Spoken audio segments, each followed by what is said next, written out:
The 39 Steps by John Buchan. Chapter 1. The Man Who Died. I returned from the city about 3 o'clock on that May afternoon pretty well disgusted with life. I had been 3 months in the old country, and was fed up with it. If anyone had told me a year ago that I would have been feeling like that, I should have laughed at him. But there was the fact. The weather made me liverish. The talk of the ordinary Englishman made me sick. I couldn't get enough exercise, and the amusements of London seemed as flat as salt water that has been standing in the sun. Richard Hannay, I kept telling myself, you have got into the wrong ditch, my friend, and you had better climb out. It made me bite my lips to think of the plans I had been building up those last years in Bulawayo. I had got my plan at one of the big ones, but good enough for me, and I had figured out all kinds of ways of enjoying myself. My father had brought me out from Scotland at the age of 6, and I had never been home since, so England was a sort of Arabian Nights to me, and I counted on stopping there for the rest of my days. But from the first I was disappointed with it. In about a week I was tired of seeing sights, and in less than a month I had had enough of restaurants and theaters and race meetings. I had no real pal to go about with, which probably explains things. Plenty of people invited me to their houses, but they didn't seem much interested in me. They would fling me a question or two about South Africa, and then get on to their own affairs. A lot of imperialist ladies asked me to meet schoolmasters from New Zealand and editors from Vancouver, and that was the dismalest business of all. Here was I, 37 years old, sounding wind and then, with enough money to have a good time, yawning my head off all day. I had just about settled to clear out and get back to the veldt, for I was the best bored man in the United Kingdom. That afternoon I had been worrying my brokers about investments to give my mind something to work on, and on my way home I turned into my club, rather a pothouse, which took in colonial members. I had a long drink and read the evening papers. They were full of the row in the Near East, and there was an article about Carolides, the Greek premier. I rather fancied the chap. From all accounts, he seemed the one big man in the show, and he played a straight game too, which was more than could be said for most of them. I gathered that they hated him pretty blackly in Berlin and Vienna, but that we were going to stick by him, and one paper said that he was the only barrier between Europe and Armageddon. I remember wondering if I could get a job in those parts. It struck me that Albania was the sort of place that might keep him in from yawning. About 6 o'clock I went home, dressed, dined at the Café Royal, and turned into a music hall. It was a silly show, all capering women and monkey-faced men, and I did not stay long. The night was fine and clear as I walked back to the flat I had hired near Portland Place. The crowd surged past me on the pavements, busy and chattering, and I envied the people for having something to do. These shopgirls and clerks and dandies and policemen had some interest in life that kept them going. I gave half a crown to a beggar because I saw him yawn. He was a fellow sufferer at Oxford Circus. I looked up into the spring sky and I made a vow. I would give the old country another day to feed me into something. If nothing happened, I would take the next boat for the Cape. My flat was the first floor in a new block behind Langham Place. There was a common staircase, with a porter and a liftman at the entrance, but there was no restaurant or anything of that sort, and each flat was quite shut off from the others. I hate servants on the premises, so I had a fellow to look after me who came in by the day. He arrived before 8 o'clock every morning and used to depart at 7, for I never dined at home. I was just fitting my key into the door when I noticed a man at my elbow. I had not seen him approach, and the sudden appearance made me start. Was a slim man, with a short brown beard and small, gimlety blue eyes. I recognized him as the occupant of a flat on the top floor, with whom I had passed the time of day on the stairs. "Can I speak to you?" he said. "May I come in for a minute?" He was steadying his voice with an effort, and his hand was pawing my arm.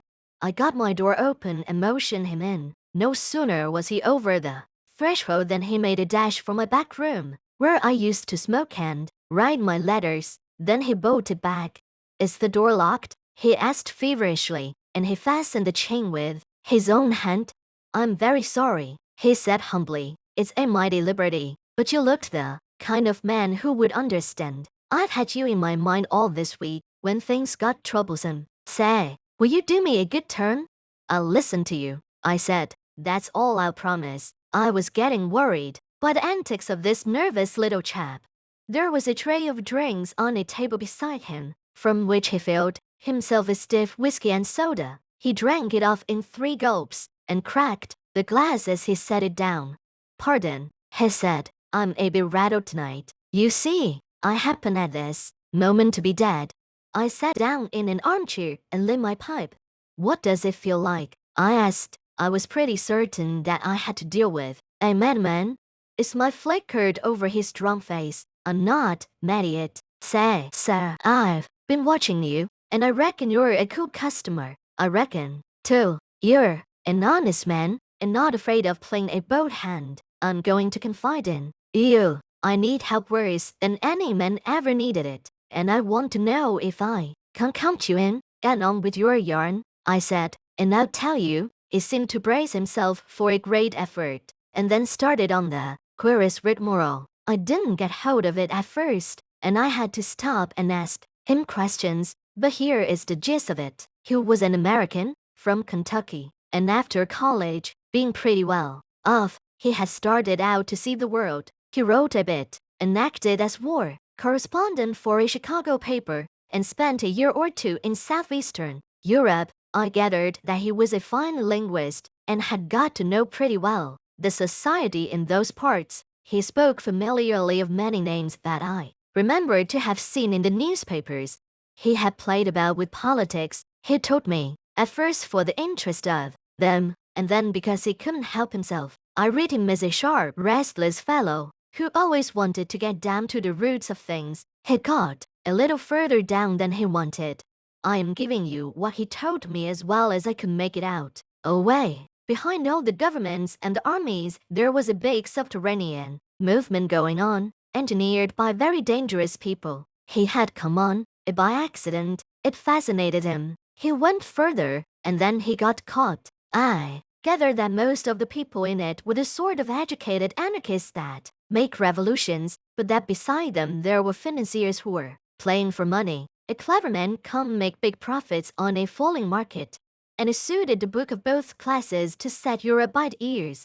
He told me some queer things that explained a lot that had puzzled me. Things that happened in the Buchan War, how one stake suddenly came out on top, why alliances were made and broken, why certain men disappeared, and where the sinews of war came from. The aim of the whole conspiracy was to get Russia and Germany at loggerheads. When I asked why, he said that the anarchist law thought it would give them their chance. Everything would be in the melting pot, and they looked to see a new world emerge. The capitalists would rake in the shekels and make fortunes by buying up wreckage. Capital, he said, had no conscience and no fatherland. Besides, the Jew was behind it, and the Jew hated Russia worse than hell. Do you wonder? He cried. For 300 years they have been persecuted, and this is the return match for the pogroms. The Jew is everywhere, but you have to go far down the backstairs to find him. Take any big Teutonic business concern. If you have dealings with it, the first menu, meet is Prince Juan and Zoo something, an elegant young man who talks Eton and Harrow English, but he cuts no ice. If your business is big, you get behind him and find a prognathous Westphalian with a retreating brow and the manners of a hob. He is the German businessman that gives your English papers the shakes. But if you're on the biggest kind of job and are bound to get to the real boss, 10 to 1 you're brought up against a little white-faced Jew in a bath chair with an eye like a rattlesnake. Yes, sir, he is the man who is ruling the world just now, and he has his knife in the empire of the Tsar. Because his aunt was outraged and his father flogged in some one-horse location on the Volga. I could not help saying that his Jew anarchists seemed to have got left behind a little. Yes and no, he said. They won up to a point, but they struck a bigger thing than money, a thing that couldn't be bought. The old elemental fighting instincts of men If you're going to be killed, you invent some kind of flag and country to fight for, and if you survive you get to love the thing. Those foolish devils of soldiers have found something they care for, and that has upset the pretty plan laid in Berlin and Vienna. But my friends haven't played their last card by a long sight. They've gotten the ace up their sleeves, and unless I can't keep alive for a month, they're going to play it and win. But I thought you were dead, I put in.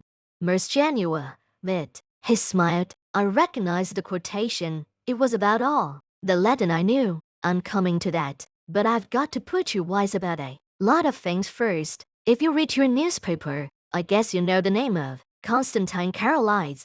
I said that, for I had been reading about him that very afternoon. He is the man that has wrapped all their games. He is the one big brain in the whole show, and he happens also to be an honest man. Therefore he has been marked down these 12 months past. I found that out, not that it was difficult, for any fool could guess as much, but I found out the way they were going to get him, and that knowledge was deadly. That's why I have had to decease. He had another drink, and I mixed it for him myself, for I was getting interested in the beggar. They can't get him in his own land, for he has a bodyguard of approads that would skin their grandmothers, but on the 15th day of June he is coming to this city. The British Foreign Office has taken to having international tea parties, and the biggest of them is due on that date. Now Carolides is reckoned the principal guest, and if my friends have their way he will never return to his admiring countrymen. That's simple enough. Anyhow, I said, you can't warn him and keep him at home and play their game? He asked sharply. If he does not come they win, for he's the only man that can straighten out the tangle, and if his government are warned he won't come, for he does not know how big the stakes will be on June the 15th. What about the British government? I said. They're not going to let their guests be murdered. Tip them the wink, and they'll take extra precautions. No good. They might stuff your city with plainclothes detectives and double the police, and Constantine would still be a doomed man. My friends are not playing this game for candy. They want a big occasion for the taking of. With the eyes of all Europe on it, he'll be murdered by an Austrian, and there'll be plenty of evidence to show the connivance of the big folk in Vienna and Berlin. It will all be an infernal lie, of course, but the case will look black enough to the world. I'm not talking hot air, my friend. I happen to know every detail of the hellish contrivance, and I can't tell you it will be the most finished piece of blackguardism since the Borgias, but it's not going to come off if there is a certain man who knows the wheels of the business, alive right here in London on the 15th day of June, and that man is going to be your servant, Franklin T. Scudder. I was getting to like the little chap. His jaw had shut like a rat trap, and there was the fire of battle in his gimlety eyes. If he was spinning me a yarn, he could act up to it. Where did you find out this story? I asked.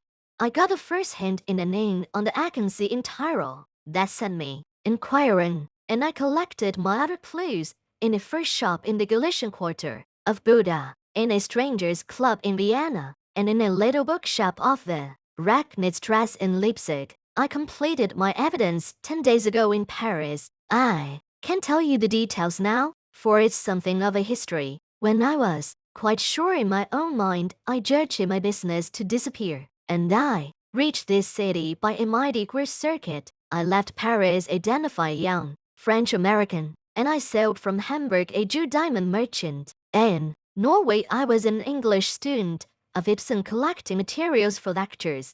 But when I left Bergen I was a cinema man with special ski films, and I came here from Leith with a lot of pulp propositions in my pocket to put before the London newspapers. Till yesterday I thought I had muddied my trail some, and was feeling pretty happy. Then the recollection seemed to upset him, and he gulped down some more whiskey. Then I saw a man standing in the street outside this block. I used to stay close in my room all day, and only slip out after dark for an hour or two. I watched him for a bit from my window, and I thought I recognized him. I came in and spoke to the porter. When I came back from my walk last night, I found a card in my letterbox. It bore the name of the man I wanted to meet on God's earth. I think that the look in my companion's eyes, the sheer naked scare on his face, completed my conviction of his honesty. My own voice sharpened a bit as I asked him what he did next. I realized that I was boiled as sure as a pickled herring, and that there was only one way out. I had to die. If my pursuers knew I was dead, they would go to sleep again. How did you manage it? I told the man that it's me, that I was feeling pretty bad, and I got myself up to look like death. That wasn't difficult, for I'm no slouch at disguises. Then I got a corpse, so you can always get a body in London if you know where to go for it. I fetched it back in a trunk on the top of a four-wheeler, and I had to be assisted upstairs to my room. You see, I had to pile up some evidence for the inquest. I went to bed and got my man to mix me a sleeping draught, and then told him to clear out. He wanted to fetch a doctor, but I swore some and said I couldn't abide the leeches. When I was left alone, I started in to fake up that corpse. He was my size, and I judged had perished from too much alcohol. So I put some spirits handy about the place. The jaw was the weak point in the likeness, so I blew it away with a revolver. I dare say there will be somebody tomorrow to swear to having heard a shot, but there are no neighbors on my floor, and I guessed I could risk it. So I left the body in bed dressed up in my pajamas, with a revolver lying on the bedclothes and a considerable mess around. Then I got into a suit of clothes I had kept waiting for emergencies. I didn't dare to shave for fear of leaving tracks.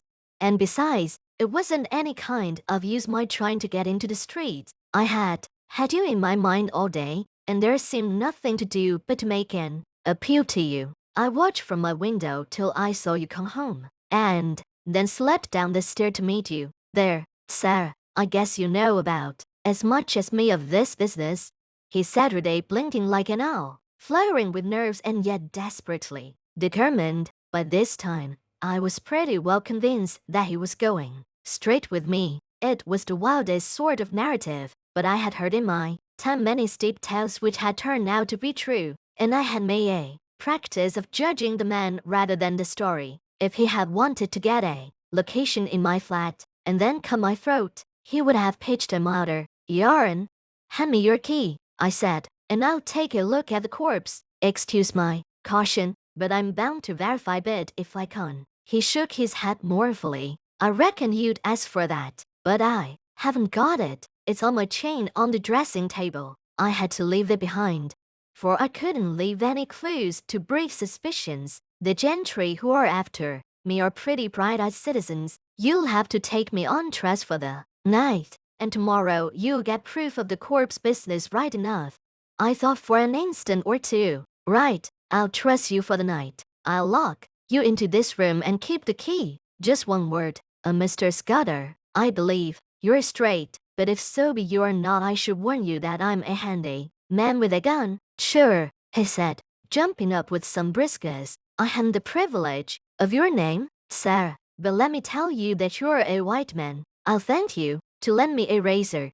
I took him into my bedroom and turned him loose. In half an hour's time a figure came out that I scarcely recognized. Only his gimlety, hungry eyes were the same. He was shaved clean. His hair was parted in the middle, and he had cut his eyebrows. Further, he carried himself as if he had been drilled, and was the very model, even to the brown complexion, of some British officers who had had a long spell in India. He had a monocle, too, which had stuck in his eye, and every trace of the American had gone out of his speech.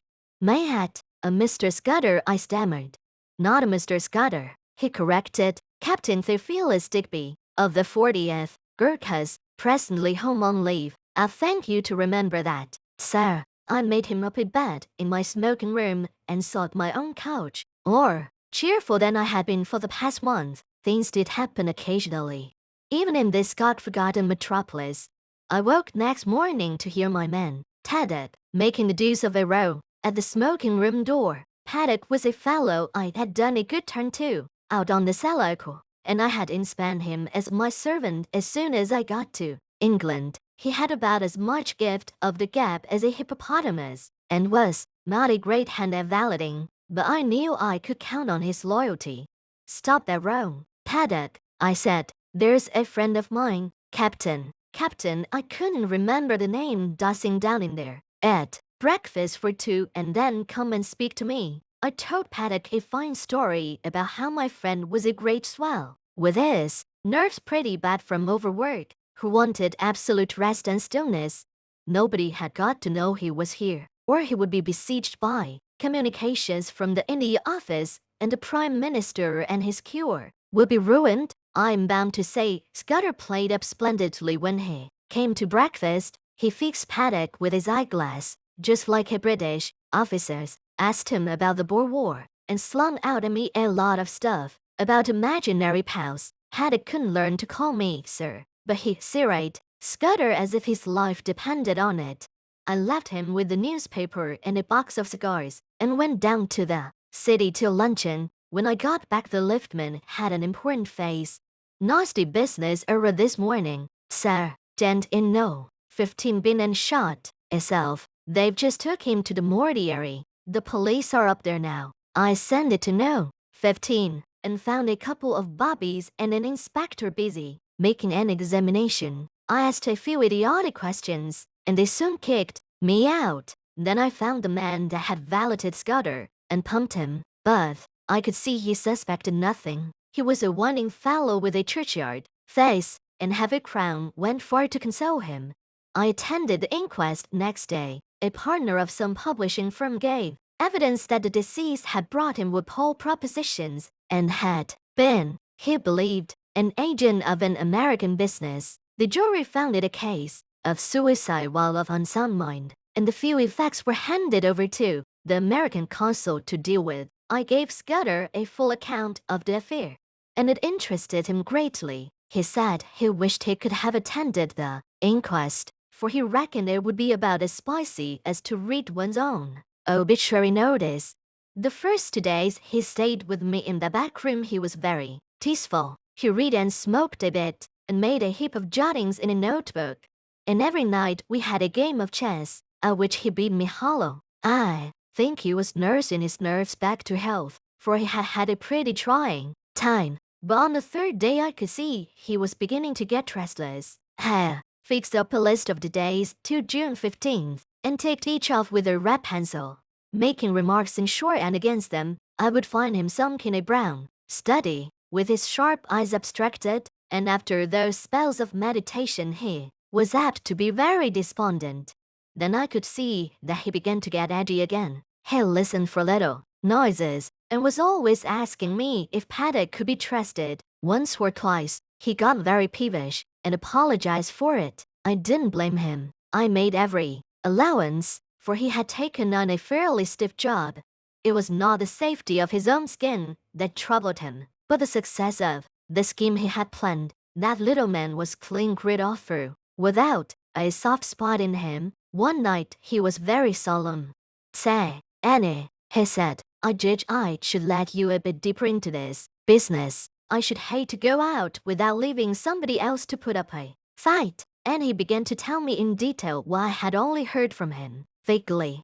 I did not give him very close attention. The fact is, I was more interested in his own adventures than in his high politics. I reckoned that Caroline's and his affairs were not my business, leaving all that to him. So a lot that he said slipped clean out of my memory. I remember that he was very clear that the danger to Caroline's would not begin till he had got to London, and would come from the very highest quarters, where there would be no thought of suspicion. He mentioned the name of a woman Julie Checkany as having something to do with the danger. She would be the decoy, I gathered, to get Caroline's out of the care of his guards. He talked, too, about a black stone, and a man that lisped in his speech, and he described very particularly somebody that he never referred to without a shudder, an old man with a young voice who could hood his eyes like a hawk. He spoke a good deal about death, too. He was mortally anxious about winning through with his job, but he didn't care a rush for his life. I reckon it's like going to sleep when you're pretty well tired out, and waking to find a summer day with the scent of hay coming in at a window. I used to thank God for such mornings way back in the bluegrass country, and I guess I'll thank him when I wake up on the other side of Jordan.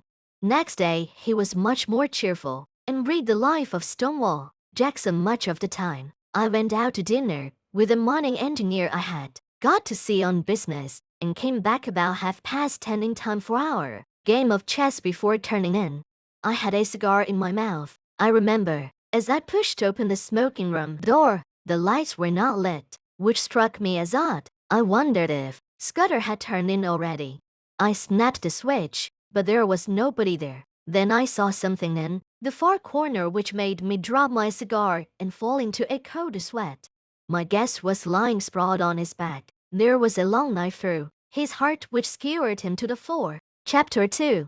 The milkman sets out on his travels. I sat down in an armchair and felt very sick. That lasted for maybe 5 minutes and was succeeded by a fit of the horrors. The poor staring white face on the floor was more than I could bear, and I managed to get a tablecloth and cover it. Then I staggered to a cupboard, found the brandy and swallowed several mouthfuls. I had seen men die violently before. Indeed, I had killed a few myself in the Matabele War, but this cold-blooded indoor business was different. Still, I managed to pull myself together. I looked at my watch and saw that it was 10:30.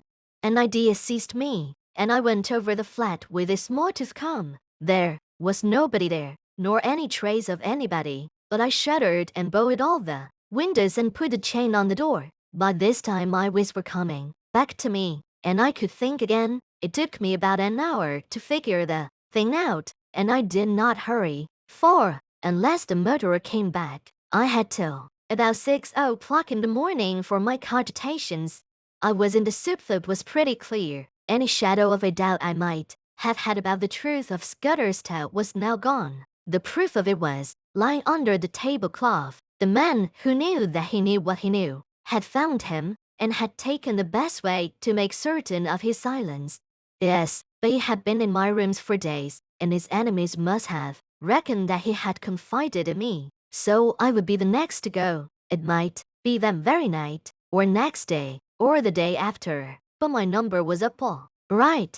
Then suddenly I thought of another probability. Supposing I went out now and called in the police, or went to bed and let Paddock find the body and call them in the morning, what kind of a story was I to tell about Scudder? I had lied to Paddock about him, and the whole thing looked desperately fishy. If I made a clean breast of it and told the police everything he had told me, they would simply laugh at me. The odds were 1,000 to 1 that I would be charged with the murder, and the circumstantial evidence was strong enough to hang me. Few people knew me in England. I had no real pal who could come forward and swear to my character. Perhaps that was what those secret enemies were playing for. They were clever enough for anything, and an English prison was as good a way of getting rid of me till after June 15th as a knife in my chest. Besides, if I told the whole story, and by any miracle was believed, I would be playing their game. Carolites would stay at home, which was what they wanted. Somehow or other, the sight of Scudder's dead face had made me a passionate believer in his scheme. He was gone, but he had taken me into his confidence, and I was pretty well bound to carry on his work. You may think this ridiculous for a man in danger of his life, but that was the way I looked at it. I am an ordinary sort of fellow, not braver than other people, but I hate to see a good man downed, and that long knife would not be the end of Scudder if I could play the game in his place. It took me an hour or two to think this out, and by that time I had come to a decision. I must vanish somehow, and keep vanished till the end of the second week in June. Then I must somehow find a way to get in touch with the government people and tell them what Scudder had told me. I wished to heaven he had told me more, and that I had listened more carefully to the little he had told me. I knew nothing but the barest facts. There was a big risk that, even if I weathered the other dangers, I would not be believed in the end. I must take my chance of that, and hope that something might happen which would confirm my tale in the eyes of the government. My first job was to keep going for the next 3 weeks. It was now the 24th day of May, and that meant 20 days of hiding before I could venture to approach the powers that be. I reckoned that 2 sets of people would be looking for Miss Scudder's enemies to put me out of existence, and the police, who would want me for Scudder's murder. It was going to be a giddy hunt, and it was queer how the prospect comforted me. I had been slack so long that almost any chance of activity was welcome. When I had to sit alone with that corpse and wait on fortune, I was no better than a crushworm. But if my next safety was to hang on my own wits, I was prepared to be cheerful about it. My next thought was whether Scudder had any papers about him to give me a better clue to the business. I drew back the tablecloth and searched his pockets, for I had no longer any shrinking from the body. The face was wonderfully calm for a man who had been struck down in a moment. There was nothing in the breast pocket, and only a few loose coins and a cigar holder in the waistcoat. The trousers held a little penknife and some silver, and the side pocket of his jacket contained an old crocodile skin cigar case. There was no sign of the little black book in which I had seen him making notes that had no doubt been taken by his murderer. But as I looked up from my task, I saw that some drawers had been pulled out in the writing table. Scudder would never have left them in that state, for he was the tedious of mortals. Someone must have been searching for something, perhaps for the pocketbook. I went round the flat and found that everything had been ransacked. Inside of books, drawers, cupboards, boxes, even the pockets of the clothes in my wardrobe, and the sideboard in the dining room. There was no trace of the book. Most likely the enemy had found it, but they had not found it on Scudder's body. Then I got out an atlas and looked at a big map of the British Isles. My notion was to go off to some wild district where my vouchcraft would be of some use to me, for I would be like a trapped rat in a city. I considered that Scotland would be best, for my people were Scotch and I could pass anywhere as an ordinary Scotsman. I had an idea at first to be a German tourist, for my father had had German partners, and I had been brought up to speak the tongue pretty fluently, not to mention having put in 3 years prospecting for copper in German Demerland. But I calculated that it would be less conspicuous to be a Scot, and less in a line with what the police might know of my past. I fixed on Galloway as the best place to go. It was the nearest wild part of Scotland, so far as I could figure it out, and from the look of the map was not over thick with population. A search in Bradshaw informed me that a train left St. Pancras at 7:10, which would land me at any Galloway station in the late afternoon. That was well enough, but a more important matter was how I was to make my way to St. Pancras, for I was pretty certain that Scudder's friends would be watching outside. This puzzled me for a bit. Then I had an inspiration, on which I went to bed and slept for 2 troubled hours. I got up at 4 and opened my bedroom shutters. The faint light of a fine summer morning was flooding the skies, and the sparrows had begun to chatter. I had a great revulsion of feeling, and felt a God-forgotten fool. My inclination was to let things slide, and trust to the British police taking a reasonable view of my case. But as I reviewed this situation, I could find no arguments to bring against my decision of the previous night. So with a wry mouth I resolved to go on with my plan. I was not feeling in any particular funk, only disinclined to go looking for trouble, if you understand me. I hunted out a well-used tweed suit, a pair of strong-nail boots, and a flannel shirt with a collar. Into my pockets I stuffed a spare shirt, a cloth cap, some handkerchiefs, and a toothbrush. I had drawn a good sum in gold from the bank 2 days before, in case Scudder should want money, and I took £50 of it in sovereigns in a belt which I had brought back from Rhodesia. That was about all I wanted. Then I had a bath, and cut my mustache, which was long and drooping, into a short stubbly fringe. Now came the next step. Paddock used to arrive punctually at 7:30 and let himself in with a latchkey, but about 20 minutes to 7, as I knew from bitter experience, the milkman turned up with a great platter of cans, and deposited my share outside my door. I had seen the milkman sometimes when I had gone out for an early ride. He was a young man about my own height, with an ill-nourished mustache, and he wore a white overall. On him, I staked all my chances. I went into the darkened smoking room where the rays of morning light were beginning to creep through the shutters. There I breakfasted off a whiskey and soda and some biscuits from the cupboard. By this time it was getting on for 6 o'clock. I put a pipe in my pocket and filled my pouch from the tobacco jar on the table by the fireplace. As I poked into the tobacco, my fingers touched something hard, and I drew out Scudder's little black pocketbook. That seemed to me a good omen. I lifted the cloth from the body and was amazed at the peace and dignity of the dead face. "Goodbye, old chap," I said. "I'm going to do my best for you. Wish me well, wherever you are." Then I hung about in the hall waiting for the milkman. That was the worst part of the business, for I was fairly choking to get out of doors. 6:30 passed, then 6:40, but still he did not come. The fool had chosen this day, of all days, to be late. 1 minute after the 6:45, I heard the rattle of the cans outside. I opened the front door, and there was my man, singling out my cans from a bunch he carried and whistling through his teeth. He jumped a bit at the sight of me. "Come in here a moment," I said. "I want a word with you," and I led him into the dining room.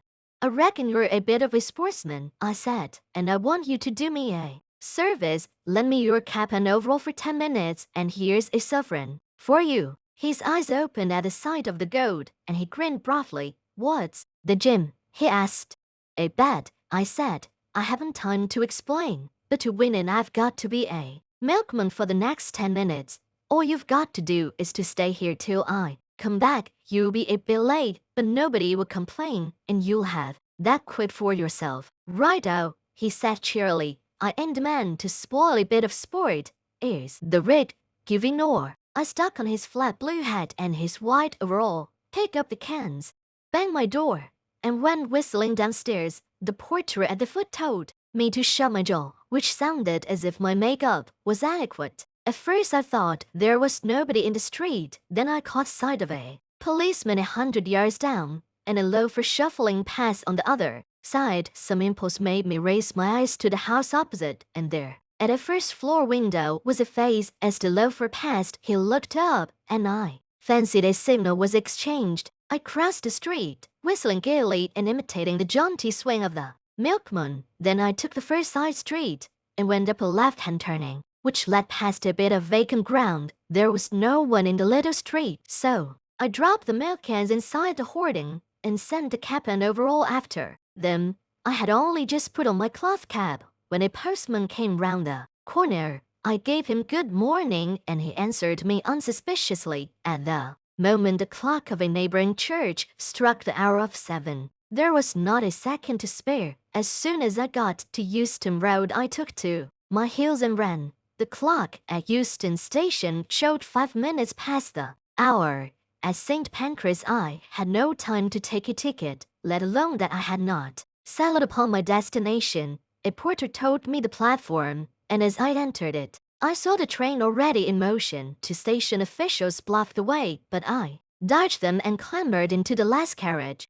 3 minutes later, as we were roaring through the northern tunnels, an irate guard interviewed me. He wrote out for me a ticket to Newton Stewart, a name which had suddenly come back to my memory, and he conducted me from the first-class compartment, where I had ensconced myself, to a third-class smoker occupied by a sailor and a stout woman with a child. He went off grumbling, and as I mopped my brow, I observed to my companions in my broadest Scots that it was a sore job catching trains I had already entered. Upon my part, the impudence that cheered, said the lady bitterly. He needed a Scotch tongue to put him in his place. He was complaining, "Oh, this we know how in a ticket and are no far till August woman," and he was objecting to this gentleman's bidding. The sailor morosely agreed, and I started my new life in an atmosphere of protest against authority. I reminded myself that a week ago I had been finding the world dull. Chapter 3. The Adventure of the Literary Innkeeper.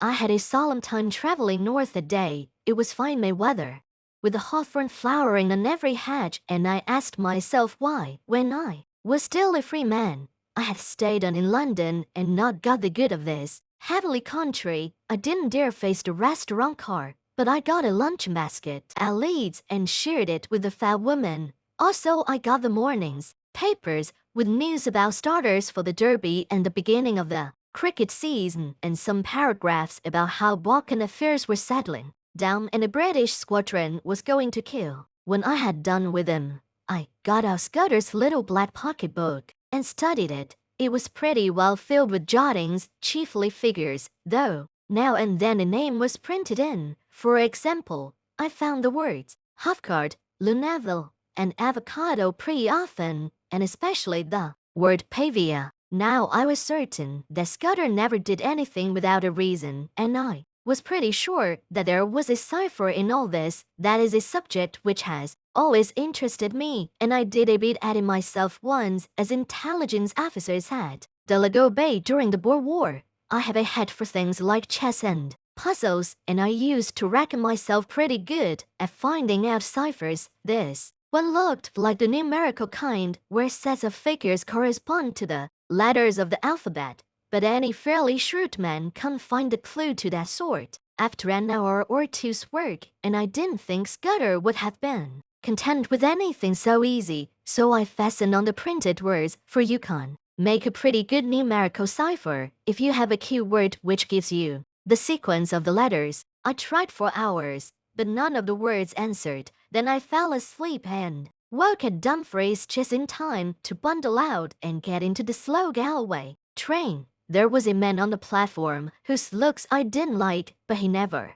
glanced at me, and when I caught sight of myself in the mirror of an automatic machine, I didn't wonder. With my brown face, my old tweeds, and my slouch, I was the very model of one of the hill farmers who were crowding into the third-class carriages. I traveled with heavy dancing, in an atmosphere of shag and clay pipes. They had come from the weekly market, and their mouths were full of prices. I heard accounts of how the lambing had gone up the Cairn and the Deutsch, and a dance in other mysterious waters above. How the men had lunched heavily and were highly flavored with whiskey, so they took no notice of me. We rumbled slowly into a land of little wooded glens, and then to a great wide moorland place, gleaming with lochs with high blue hills showing northwards. About 5 o'clock the carriage had emptied, and I was left alone, as I had hoped. I got out at the next station, a little place whose name I scarcely noted.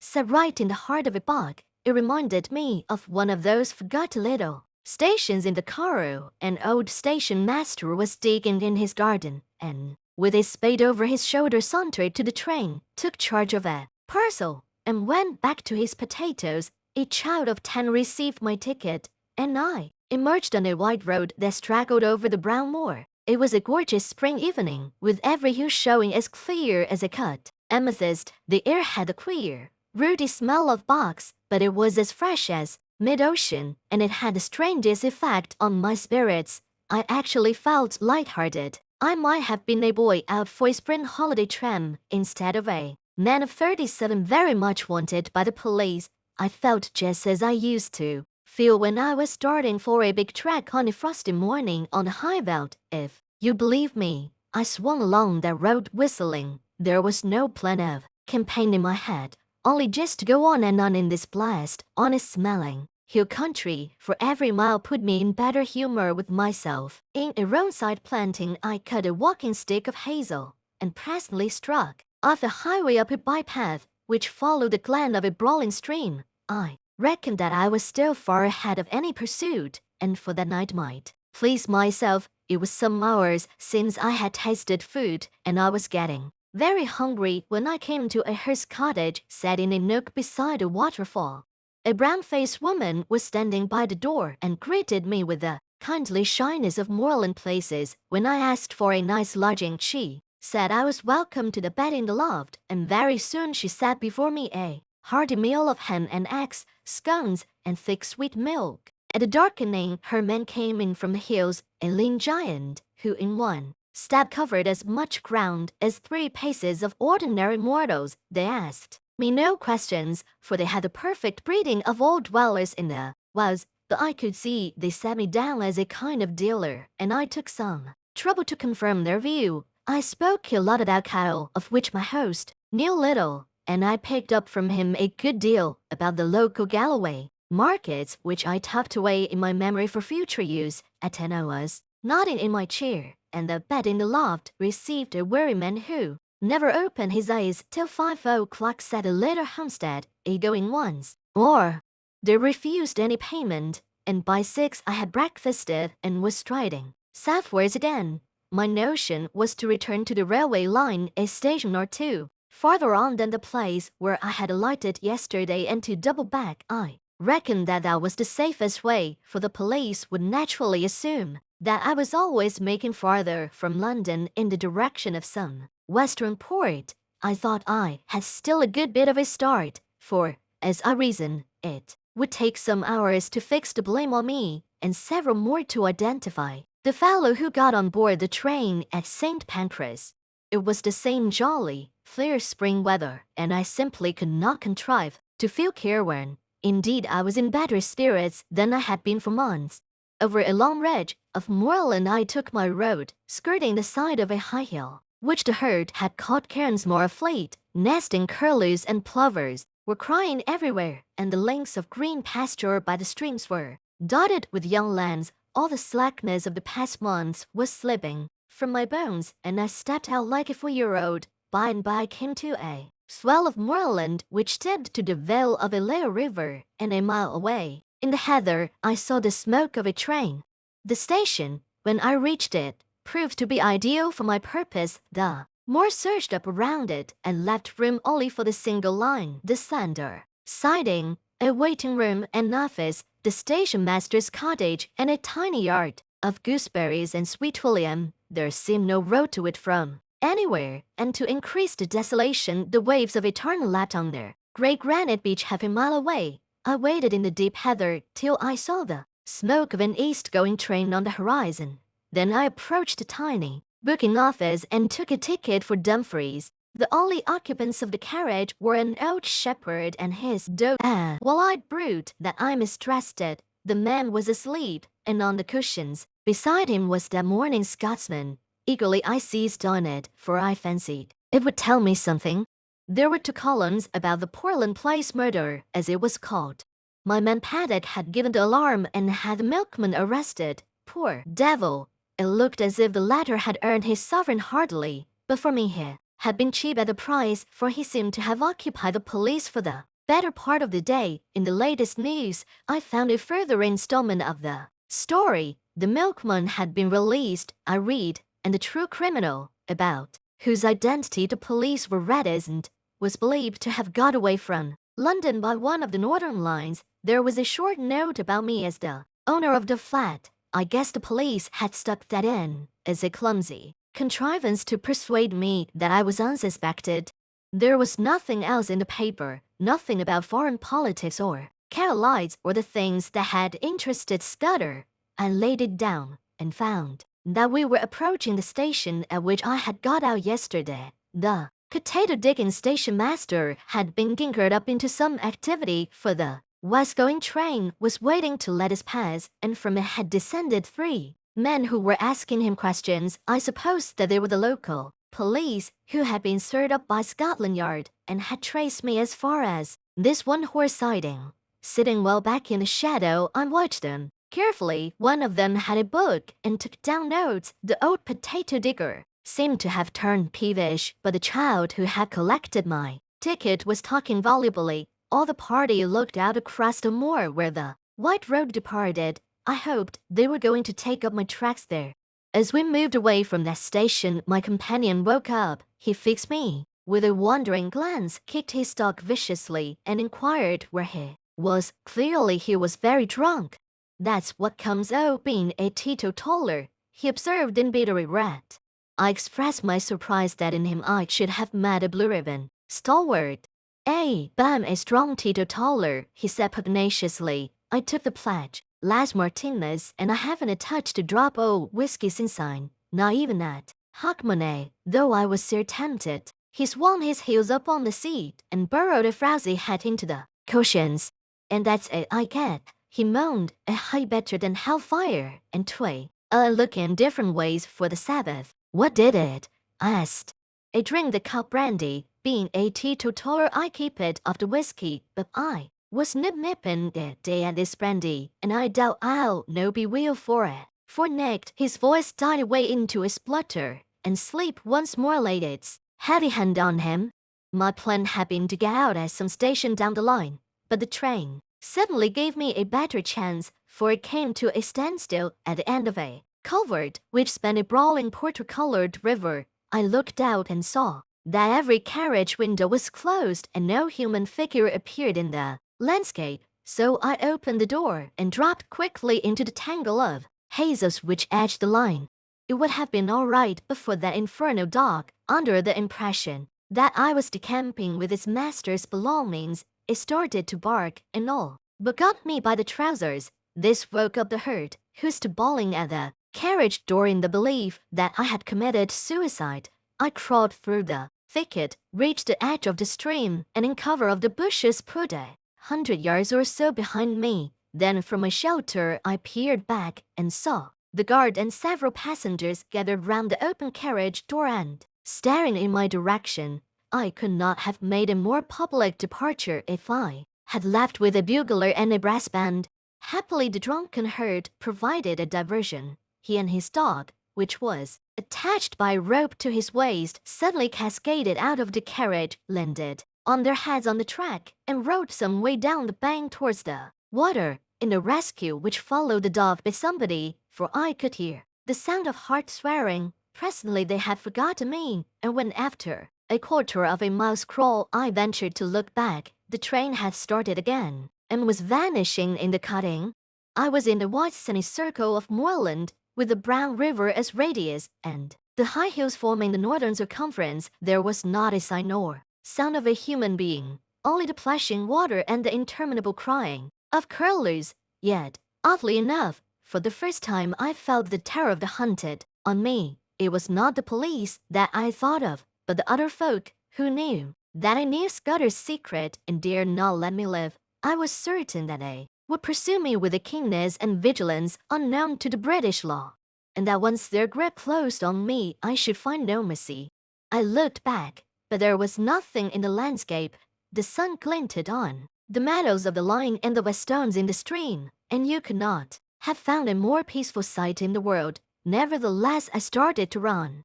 Crouching low in the runnels of the bog, I ran till the sweat blinded my eyes. The mood did not leave me till I had reached the rim of mountain and flung myself panting on a ridge high above the young waters of the brown river. From my vantage ground I could scan the whole moor right away to the railway line, and to the south of it, where green fields took the place of heather. I have eyes like a hawk, but I could see nothing moving in the whole countryside. Then I looked east beyond the ridge and saw a new kind of landscape, shallow green valleys with plentiful fir plantations and the faint lines of dust which spoke of harrows. Last of all I looked into the blue May sky, and there I saw that which set my pulses racing.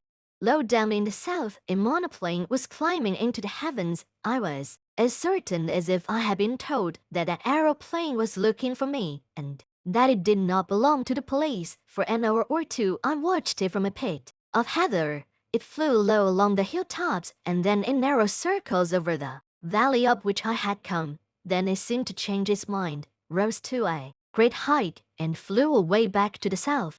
I did not like this espionage from the air, and I began to think less well of the countryside I had chosen for a refuge. These heather hills were no sort of cover if my enemies were in the sky, and I must find a different kind of sanctuary. I looked with more satisfaction to the green country beyond the ridge, for there I should find woods and stone houses. About 6 in the evening, I came out of the moorland to a wide ribbon of road which wound up the narrow vale of a lowland stream. As I followed it, fields gave place to bend, the glen became a plateau, and presently I had reached a kind of pass where a solitary house smoked in the twilight. The road swung over a bridge, and leaning on the parapet was a young man. He was smoking a long clay pipe and studying the water with spectacled eyes. In his left hand was a small book with a finger marking the place. Slowly he repeated, as when a griffin through the wilderness, with winged step, o'er hill and moory dale, pursues the Arimaspian. He jumped round as my step rung on the keystone, and I saw a pleasant, sunburned boyish face. "Good evening to you," he said gravely. "It's a fine night for the road." The smell of peat smoke and of some savory roast floated to me from the house. Is that place an inn? I asked. At your service, he said politely. I am the landlord, sir, and I hope you will stay the night, for to tell you the truth, I have had no company for a week. I pulled myself up on the parapet of the bridge and filled my pipe. I began to detect an ally. You're young to be an innkeeper, I said. My father died a year ago and left me the business. I live there with my grandmother. It's a slow job for a young man, and it wasn't my choice of profession, which was. He actually blushed. I want to write books, he said. And what better chance could you ask? I cried. Man, I've often thought that an innkeeper would make the best storyteller in the world. Not now, he said eagerly. Maybe in the old days when you had pilgrims and ballet makers and highwaymen and milk coaches on the road, but not now. Nothing comes here but motor cars full of fat women who stop for lunch and a fisherman or two in the spring, and the shooting tenants in August. There is not much material to be got out of that. I want to see life, too, travel the world and write things like Kipling and Conrad, but the most I've done yet is to get some verses printed in Chambers' journal. I looked at the inn standing golden in the sunset against the brown hills. I've knocked a bit about the world, and I wouldn't despise such a hermitage. Do you think that adventure is found only in the tropics or among gentry in red shirts? Maybe you're rubbing shoulders with it at this moment. That's what Kipling says, he said, his eyes brightening, and he quoted some verse about romance brings up the 9.15. Here's a true tale for you then, I cried, and a month from now you can make a novel out of it. Sitting on the bridge in the soft May gloaming, I pitched him a lovely yarn. It was true in essentials, too, though I altered the minor details. I made out that I was a mining magnate from Kimberley who had had a lot of trouble with IDB and had shown up again. They had pursued me across the ocean and had killed my best friend and were now on my tracks. I told the story well, though I say who shouldn't. I pictured a fight across the Kalahari to German Africa, the crackling, parching days, the wonderful blue velvet nights. I described an attack on my life on the voyage home, and I made a really horrid affair of the Portland Place murder. You're looking for adventure, I cried. Well, you found it here. The devils are after me, and the police are after them. It's a race that I mean to win. By God, he whispered, drawing his breath in sharply. It is all pure. Rider Haggard and Conan Doyle. You believe me, I said gratefully. Of course I do, and he held out his hand. I believe everything out of the common. The only thing to distress is the normal. He was very young, but he was the man for my money. I think they're off my track for the moment, but I must fly close for a couple of days. Can you take me in? He caught my elbow in his eagerness and drew me towards the house. You can lie as snug here as if you were in a moss hole. I'll see that nobody blabs either, and you give me some more material about your adventures. As I entered the inn porch, I heard from far off the beat of an engine. There, silhouetted against the dusky west, was my friend, the monoplane. He gave me a room at the back of the house, with a fine outlook over the plateau, and he made me free of his own study, which was stacked with cheap editions of his favorite authors. I never saw the grandmother, so I guess she was bedridden. An old woman called Margaret brought me my mail, and the innkeeper was around me at all hours. I wanted some time to myself, so I invented a job for him. He had a motor bicycle, and I sent him off next morning for the daily paper, which usually arrived with the post in the late afternoon. I told him to keep his eyes skinned and make note of any strange figures he saw, keeping a special sharp lookout for motors and aeroplanes. Then I sat down in real earnest to Scudder's notebook.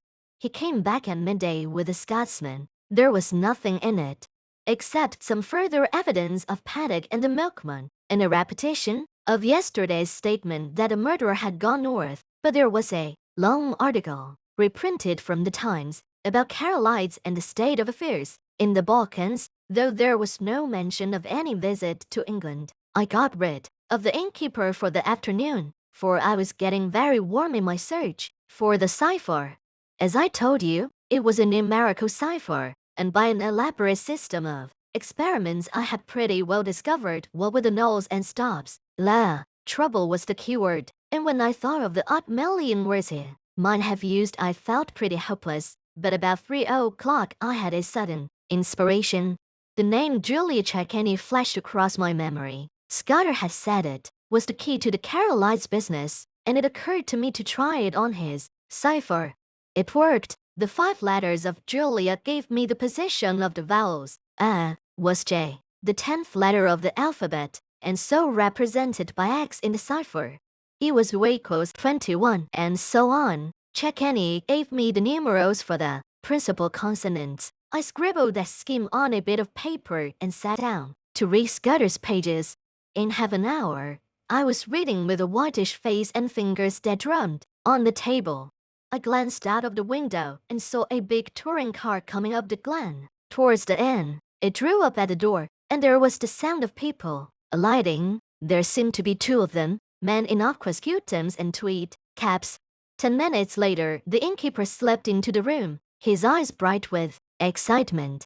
"There's 2 chaps below looking for you," he whispered. "They're in the dining room, having whiskies and sodas. They asked about you and said they had hoped to meet you here. Oh, and they described you jolly well, down to your boots and shirt. I told them you had been here last night and had gone. I found a motor bicycle this morning, and one of the chaps wore like a navvy. I made him tell me what they looked like. One was a dark-eyed thin fellow with bushy eyebrows. The other was always smiling and lisped in his talk. Neither was any kind of foreigner." On this, my young friend was positive. I took a bit of paper and wrote these words in German as if they were part of a letter. Blackstone. Scudder had got onto this, but he could not act for a fortnight. I doubt if I can do any good now, especially as Caroline is uncertain about his plans. But if Mr. T advises, I would do the best I manufactured it rather neatly, so that it looked like a loose page of a private letter.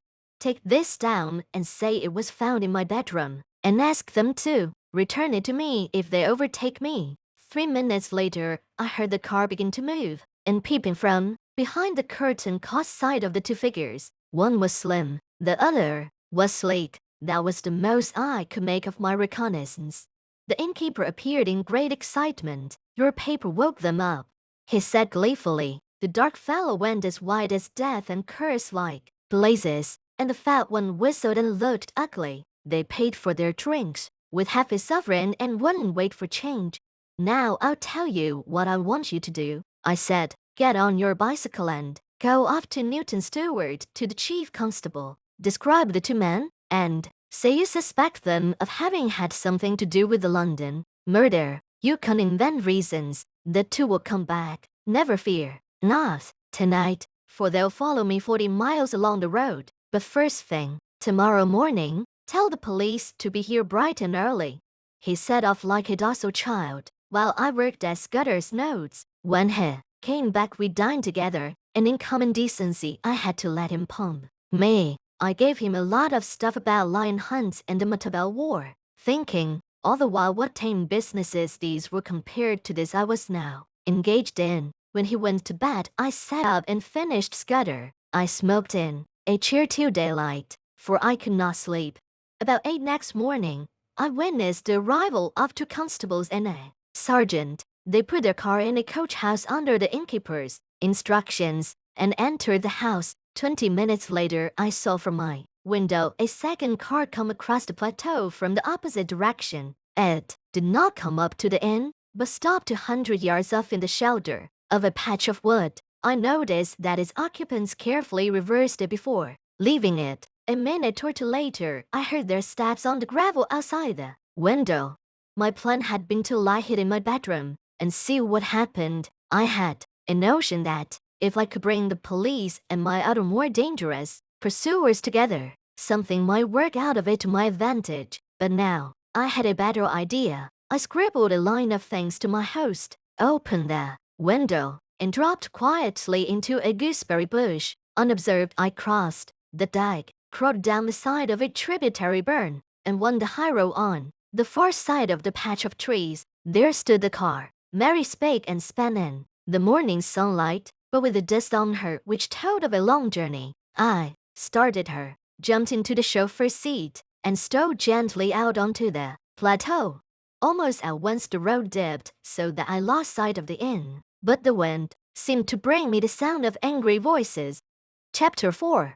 The Adventure of the Radical Candidate. You may picture me driving that 40 HP car for all she was worth over the crisp moor roads on that shining May morning, glancing back at first over my shoulder and looking anxiously to the next turning, then driving with a vague eye just wide enough awake to keep on the highway, for I was thinking desperately of what I had found in Scudder's pocketbook.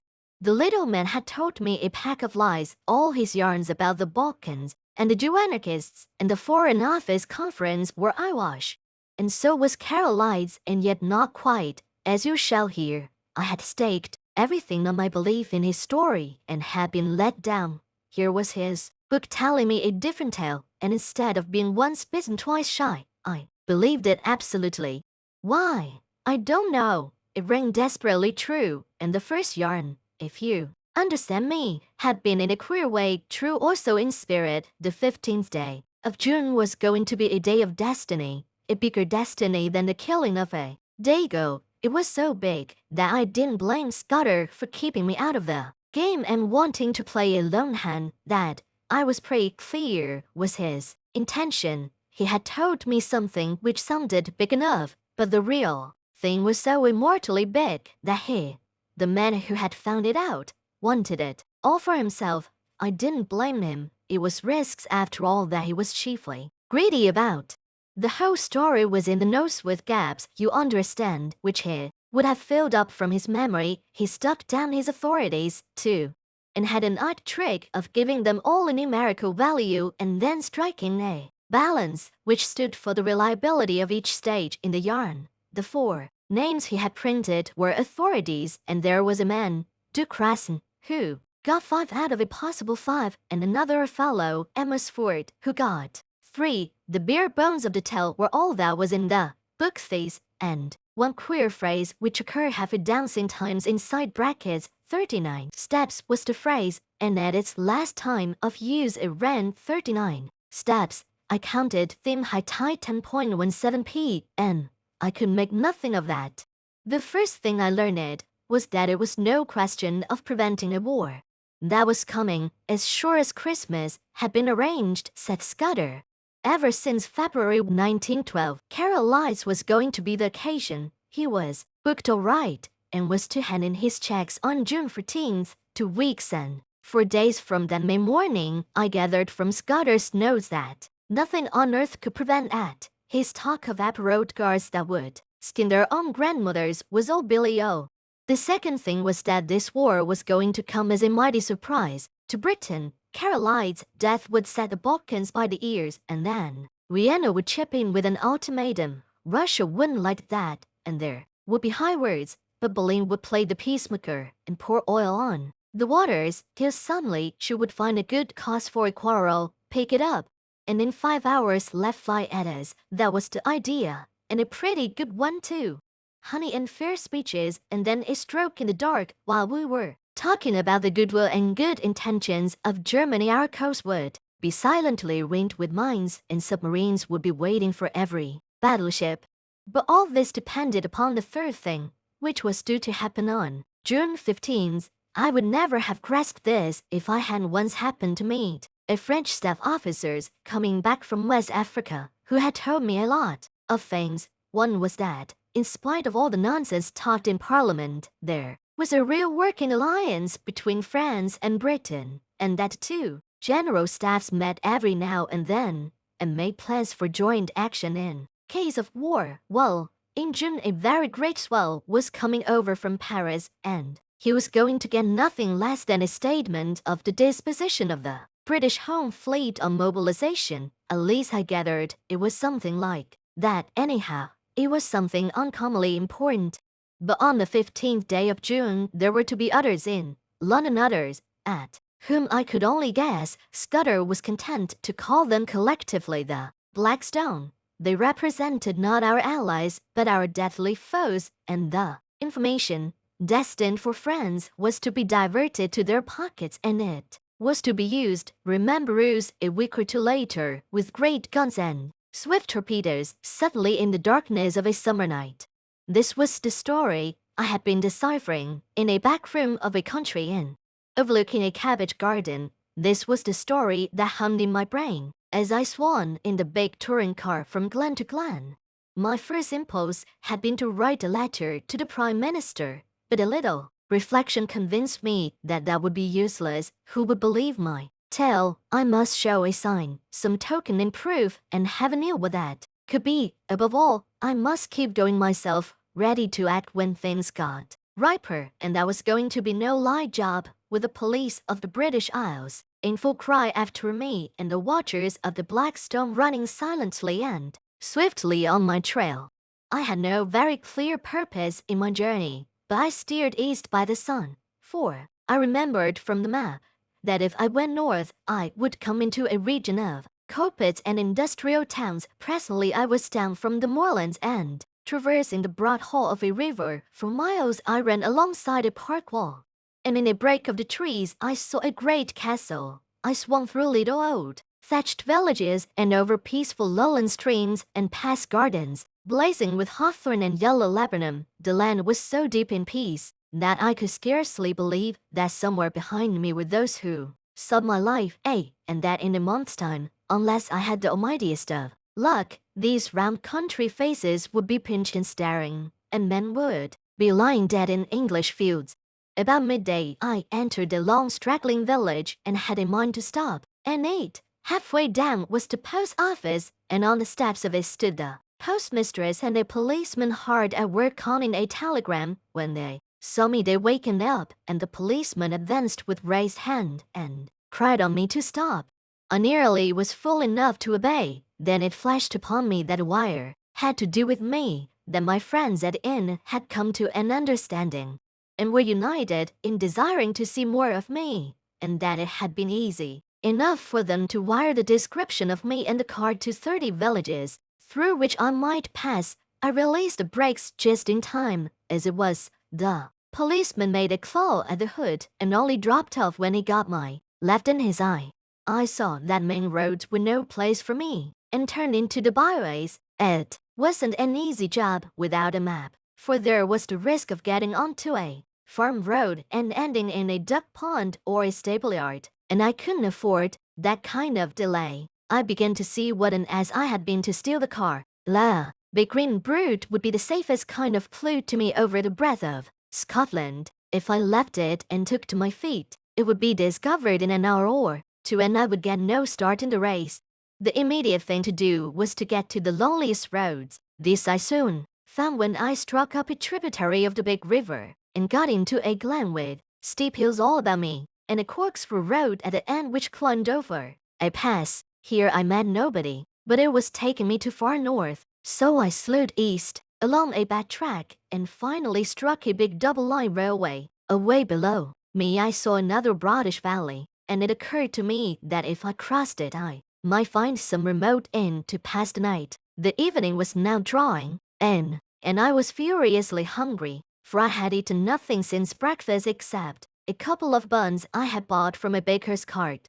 Just then I heard a noise in the sky, and lo and behold, there was that infernal aeroplane, flying low, about a dozen miles to the south and rapidly coming towards me.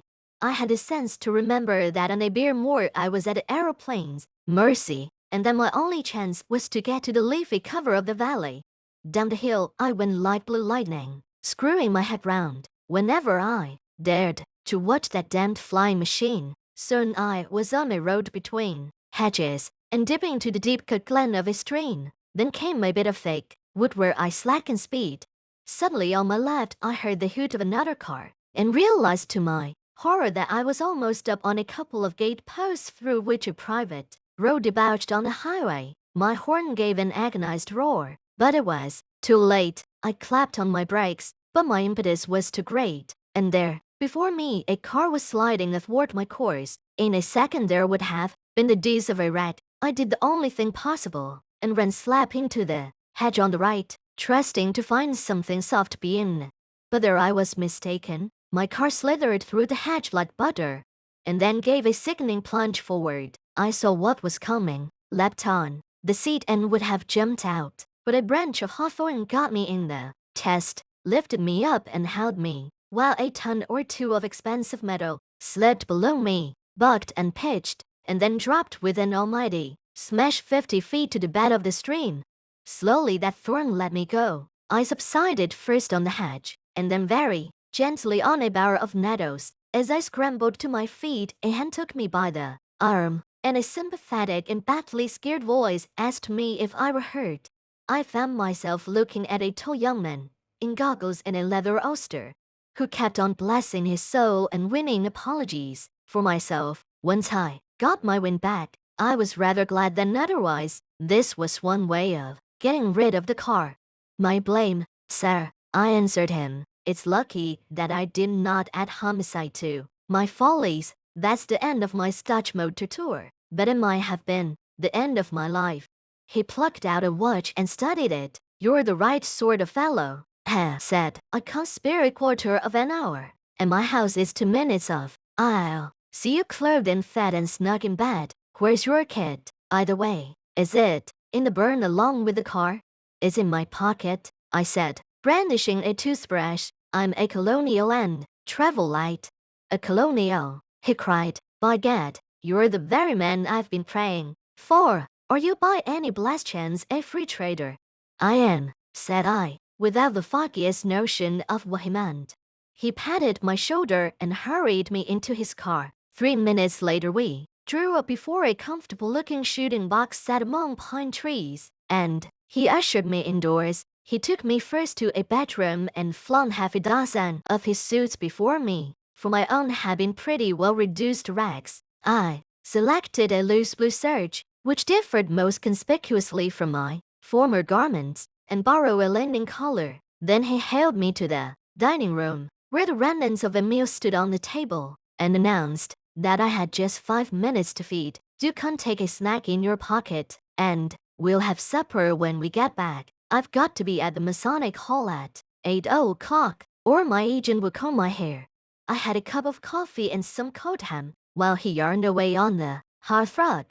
You find me in the deuce of a mess, mister. By the by, you haven't told me your name, Twiston. Any relation of old Tommy Twiston of the 60th? No. Well, you see I'm Liberal candidate for this part of the world, and I had a meeting on tonight at Brattleboro. That's my chief town, and an infernal Tory stronghold. I had got the colonial ex-premier fellow, Crumpleton, coming to speak for me tonight, and had the thing tremendously built and the whole place ground-baited. This afternoon I had a wire from the ruffian saying he had got influenza at Blackpool, and here am I left to do the whole thing myself. I had meant to speak for 10 minutes and must now go on for 40, and though I've been racking my brains for 3 hours to think of something, I simply cannot last the course. Now you've got to be a good chap and help me. You're a free trader and can't tell our people what a washout protection is in the colonies. All you fellows have the gift of the gabby. Wish to heaven I had it.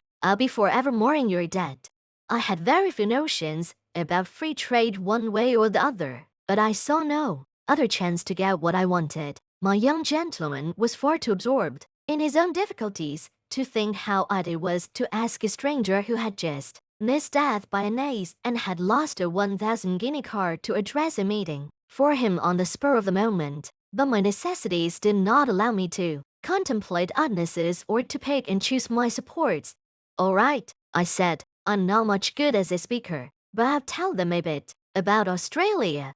At my worst, the cares of the ages slipped from his shoulders, and he was rapturous in his things. He lent me a big driving coat and never troubled to ask why I had started on a motor tour without possessing an Austrian. As we slipped down the dusty roads, poured into my ears the simple facts of his history. He was an orphan, and his uncle had brought him up. Be forgotten the uncle's name, but he was in the cabinet, and you can't read his speeches in the papers. He had gone round the world after leaving Cambridge, and then, being short of a job, his uncle had advised politics. I gathered that he had no preference in parties. Good chaps in both, he said cheerfully, and plenty of Blighters, too. I'm liberal, because my family have always been Whigs, but if he was lukewarm politically, he had strong views on other things, he found out. I knew a bit about horses and jawed away about the Derby entries, and he was full of plans for improving his shooting. Altogether, a very clean, decent, callow young man.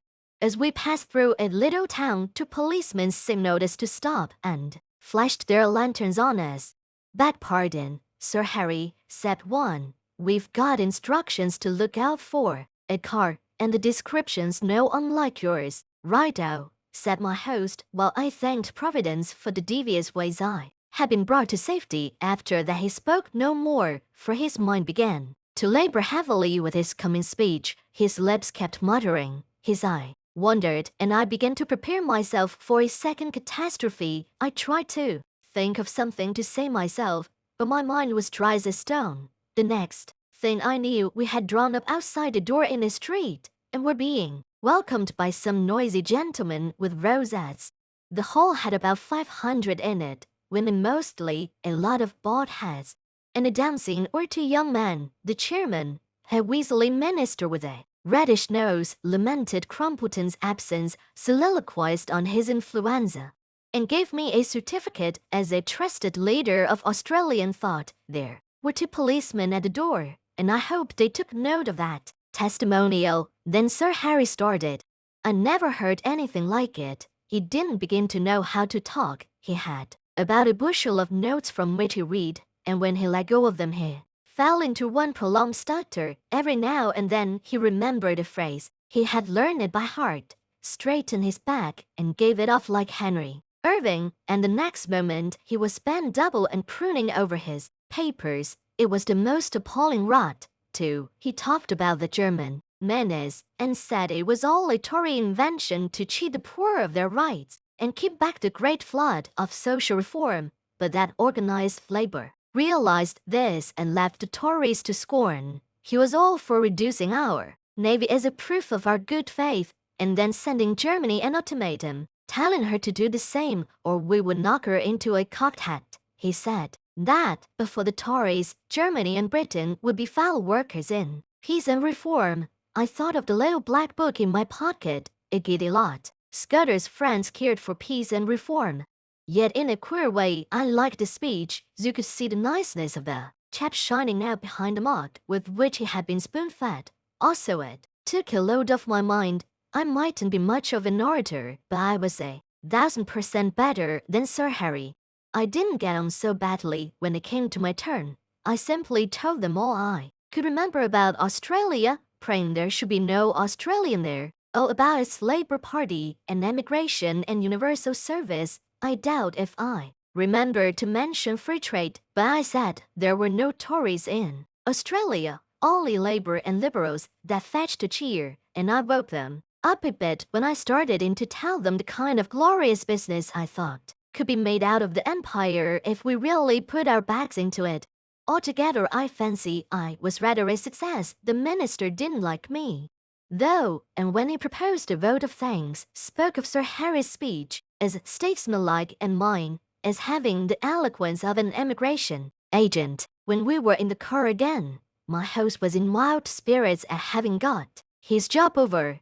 A ripping speech 'twas in. He said, "Now, you're coming home with me. I'm all alone, and if you stop a day or two I'll show you some very decent fishing." We had a hot supper and I wanted it pretty badly, and then drank grog in a big cheery smoking room with a crackling wood fire. I thought the time had come for me to put my cards on the table. I saw by this man's eye that he was the kind you contrast. "Listen, Sir Harry," I said, "I've something pretty important to say to you. You're a good fellow, and I'm going to be framed. Where on earth did you get that poisonous rubbish you talked tonight?" His face fell. "Was it as bad as that?" he asked ruefully. "It did sound rather thin. I got most of it out of the Progressive magazine and pamphlets that agent chap of mine keeps sending me. But you surely don't think Germany would ever go to war with us? Ask that question in 6 weeks and it won't need an answer." I said, "If you give me your attention for half an hour, I'm going to tell you a story. I can see yet that bright room with the deer's heads and the oat prints on the walls, Sir Harry standing restlessly on the stone curb of the hearth, and myself lying back in an armchair, speaking. I seemed to be another person, standing aside and listening to my own voice and judging carefully the reliability of my tale. It was the first time I had ever told anyone the exact truth, so far as I understood it, and it did me no end of good, for it straightened out the thing in my own mind. I blamed no detail. He heard all about Scudder and the milkman and the notebook and my doings in Galloway. Presently he got very excited and walked up and down the hearthrug.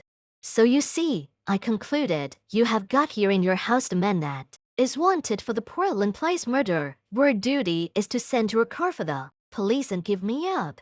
I don't think I'll get very far. There will be an accident, and I have a knife in my ribs an hour or so after arrest. Nevertheless, it's your duty as a law-abiding citizen. Perhaps in a month's time you'll be sorry.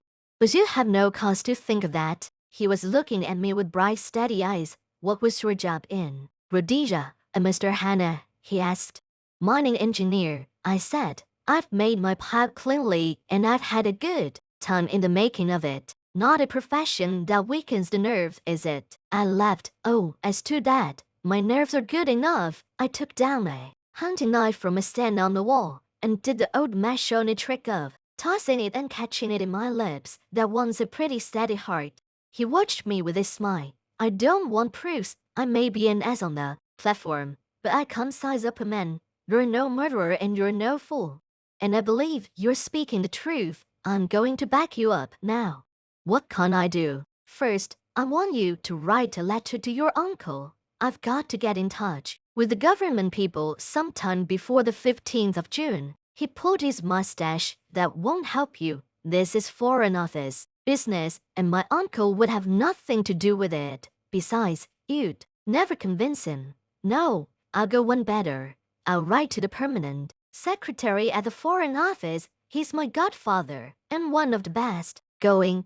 What do you want? He sat down at a table and wrote to my dictation. The gist of it was that if a man called Twiston, I thought I had better stick to that name, turned up before June 15th, he was to entreat him kindly. He said Twiston would prove his bona fides by passing the word Blackstone and whistling Annie Laurie. Good, said Sir Harry. That's the proper style. By the way, you find my godfather has named Sir Walter Bullivant down at his country cottage. For Whitsuntide, it's close to Artonswell on the Kennet. That's done. Now, what's the next thing? You're about my height. Lend me the oldest tweed suit you've got. Anything would do, so long as the color is the opposite of the clothes I destroyed this afternoon. Then show me a map of the neighborhood and explain to me the lie of the land. Lastly, if the police come seeking me, just show them the car in the glen. If the other lot turn up, tell them I caught the South Express after your meeting. He did, or promised to do, all these things. I shaved off the remnants of my mustache and got inside an ancient suit of what I believe is called heather mixture. The map gave me some notion of my whereabouts and told me the two things I wanted to know: where the main railway to the south could be joined, and what were the wildest districts near at hand. At 2 o'clock, he wakened me from my slumbers in the smoking room armchair and led me blinking into the dark starry night. An old bicycle was found in a tool shed and handed over to me. First turn to the right up by the long fir wood, he enjoined. By daybreak, you'll be well into the hills. Then I should pitch the machine into Audiobbok and take to the moors on foot. You can't put in a week among the shepherds and be as safe as if you were in New Guinea. I paddled diligently up steep roads of hill gravel till the skies grew pale with morning. As the mist cleared before the sun, I found myself in a wide green world with glens falling on every side and a faraway blue horizon. Here, at any rate, I could get early news of my enemies. Chapter 5. The Adventure of the Spectacled Roadman. I sat down on the very crest of the pass and took stock of my position.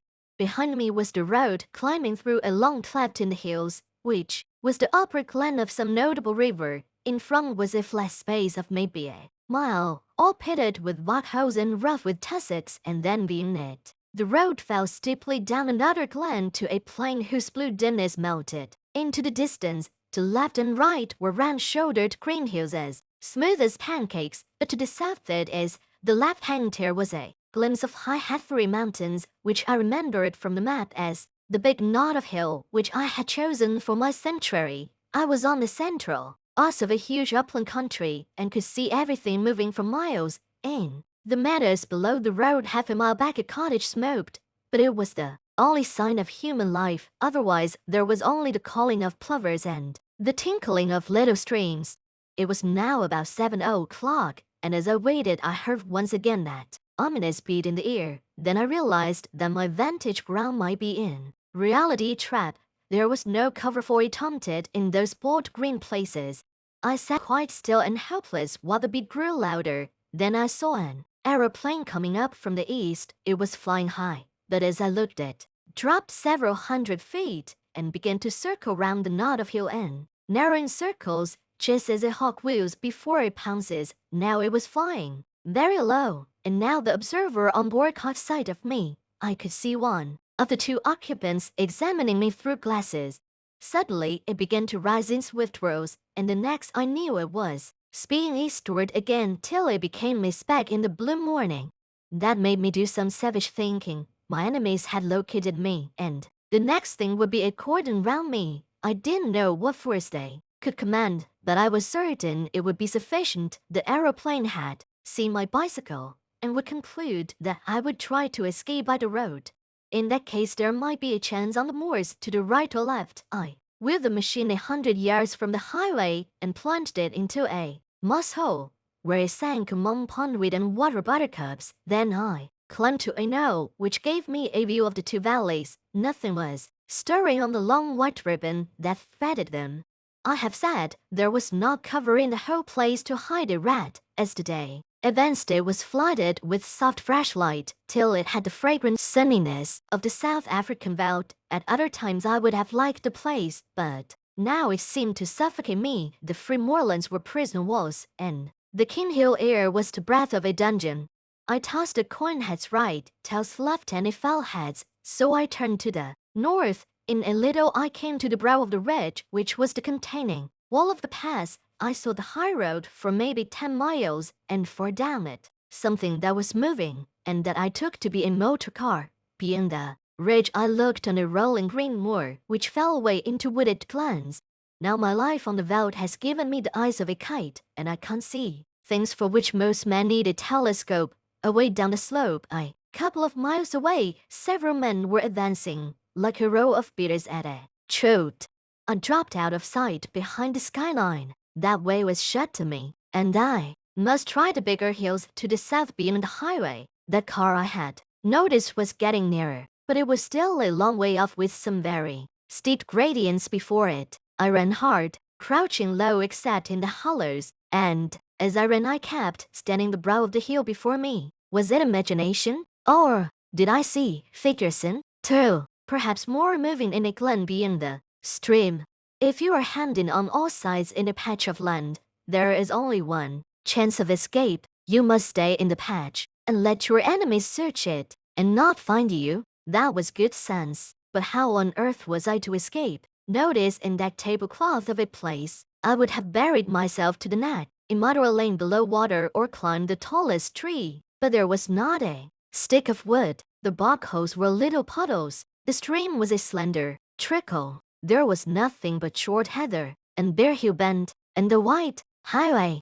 Then in a tiny bite of road, beside a heap of stones, I found the roadman. He had just arrived and was wearily flinging down his hammer. He looked at me with a fishy eye and yawned. "Confound the day I ever left the herd in," he said, as if to the world at large. There I was my aim master. Now I'm a slave to the government.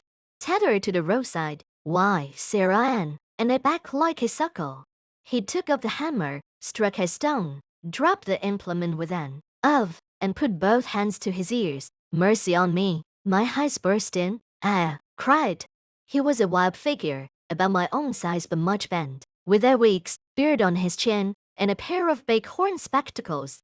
"I saw nothing," and he cried again. "The surveyor mon just report me. I'm for my bed." I asked him what was the trouble, though indeed that was clear enough. The trouble is that I'm no sober. Last night my Dr. Marin was wadded, and they danced till 4 in the bar. Me and some other chew sat down to the drinking, and here I am, pity that I ever looked on the wine when it was red. I agreed with him about that. It's easy speaking, he moaned, but I got a postcard yesterday saying that the new road surveyor would be round the day. He'll come and he'll no find me, or else he'll find me foe, and either way I'm a done man. I'll walk back to my bed and say I'm no will, but I do that'll no help me, for they can my kind no willness. Then I had an inspiration. Does the new surveyor know you? I asked. Know him. He's just been a week at the job. He runs about in a wee motor car and what spear the inside out a walk. Where's your house? I asked, and was directed by a wavering finger to the cottage by the stream. Well, back to your bed, I said, and sleep in peace. I'll take on your job for a bit and see the surveyor. He stared at me blankly. Then, as the notion dawned on his fuddled brain, his face broke into the vacant drunkard's smile. You're the Billy, he cried. It'll be easy enough managed. I've finished. Them being stains. So you need a chap only mere this forenoon. Just take the berry, and we'll in much meadow fray young quarry down the road to Mackanither. In the morn, my name's Alexander Trummel, and I've been 7 year at the trade, and 24 of the herding on Leithen water. My friends call me Eki, and while Specky, for I wear glasses, being wake-eyed, dissect, just you, speak the surveyor fair, and call him sir, and he'll be fell pleased. I'll be back, or midday. I borrow his spectacles and filthy old hat, stripped off coat, waistcoat, and collar, and gave him them to carry home. Borrow, too, the fell stump of a clay pipe as an extra property. He indicated my simple tasks, and without more ado set off at an amble backwards. That may have been his chief object. But I think there was also something left in the foot of a bottle. I prayed that he might be safe under cover before my friends arrived on the scene. Then I set to work to dress for the part. I opened the collar of my shirt. It was a vulgar blue and white check such as plowmen wear and revealed it. Neck as brown as any tinker's. I rolled up my sleeves, and there was a forearm which might have been a blacksmith's, sunburnt and rough with old scars. I got my boots and trouser legs all white from the dust of the road, and hitched up my trousers, tying them with string below the knee. Then I set to work on my face. With a handful of this I made a watermark round my neck, the place where a Mr. Turnbull's Sunday ablutions might be expected to stop. I rubbed a good deal of dirt also into the sunburn of my cheeks. Rovman's eyes would no doubt be a little inflamed, so I contrived to get some dust in both of mine, and by dint of vigorous rubbing produced a bleary effect. The sandwiches Sir Harry had given me had gone off with my coat, but the Rovman's lunch, tied up in a red handkerchief, was at my disposal. I ate with great relish several of the thick slabs of scone and cheese and drank a little of the cold tea. In the handkerchief was a local paper tied with string and addressed to a Mr. Turnbull, obviously meant to solace his midday leisure. I did up the bundle again and put the paper conspicuously beside it. My boots did not satisfy me, but by dint of kicking among the stones I reduced them to the granite-like surface which marks a roadman's footgear. Then I bit and scraped my fingernails till the edges were all cracked and uneven. The man I was matched against would miss no detail. I broke one of the bootlaces and retied it in a clumsy knot, and loosed the other so that my thick gray socks bulged over the uppers. Still no sign of anything on the road. The motor I had observed half an hour ago must have gone home. My toilet complete, I took up the barrow and began my journeys to end from the quarry 100 yards off. I remember an old scout in Rhodesia, who had done many queer things in his day, once telling me that the secret of playing a part was to think yourself into it. You could never keep it up, he said, unless you could manage to convince yourself that you were it. So I shut off all other thoughts and switched them on to the road mending. I thought of the little white cottage as my home. I recalled the years I had spent herding on leaf and water. I made my mind dwell lovingly on sleep in a box bed and a bottle of cheap whiskey. Still nothing appeared on that long white road. Now and then a sheep wandered off the heather to stare at me. Aaron flopped down to a pool in the stream and started to fish, taking no more notice of me than if I had been a milestone. On I went, trundling my loads of stone, with the heavy step of the professional. Soon I grew warm, and the dust on my face changed into solid and abiding grit. I was already counting the hours till evening should put a limit to Mr. Turnbull's monotonous toil. Suddenly a crisp voice spoke from the road, and looking up I saw a little Ford two-seater and a round-faced young man in a bowler hat.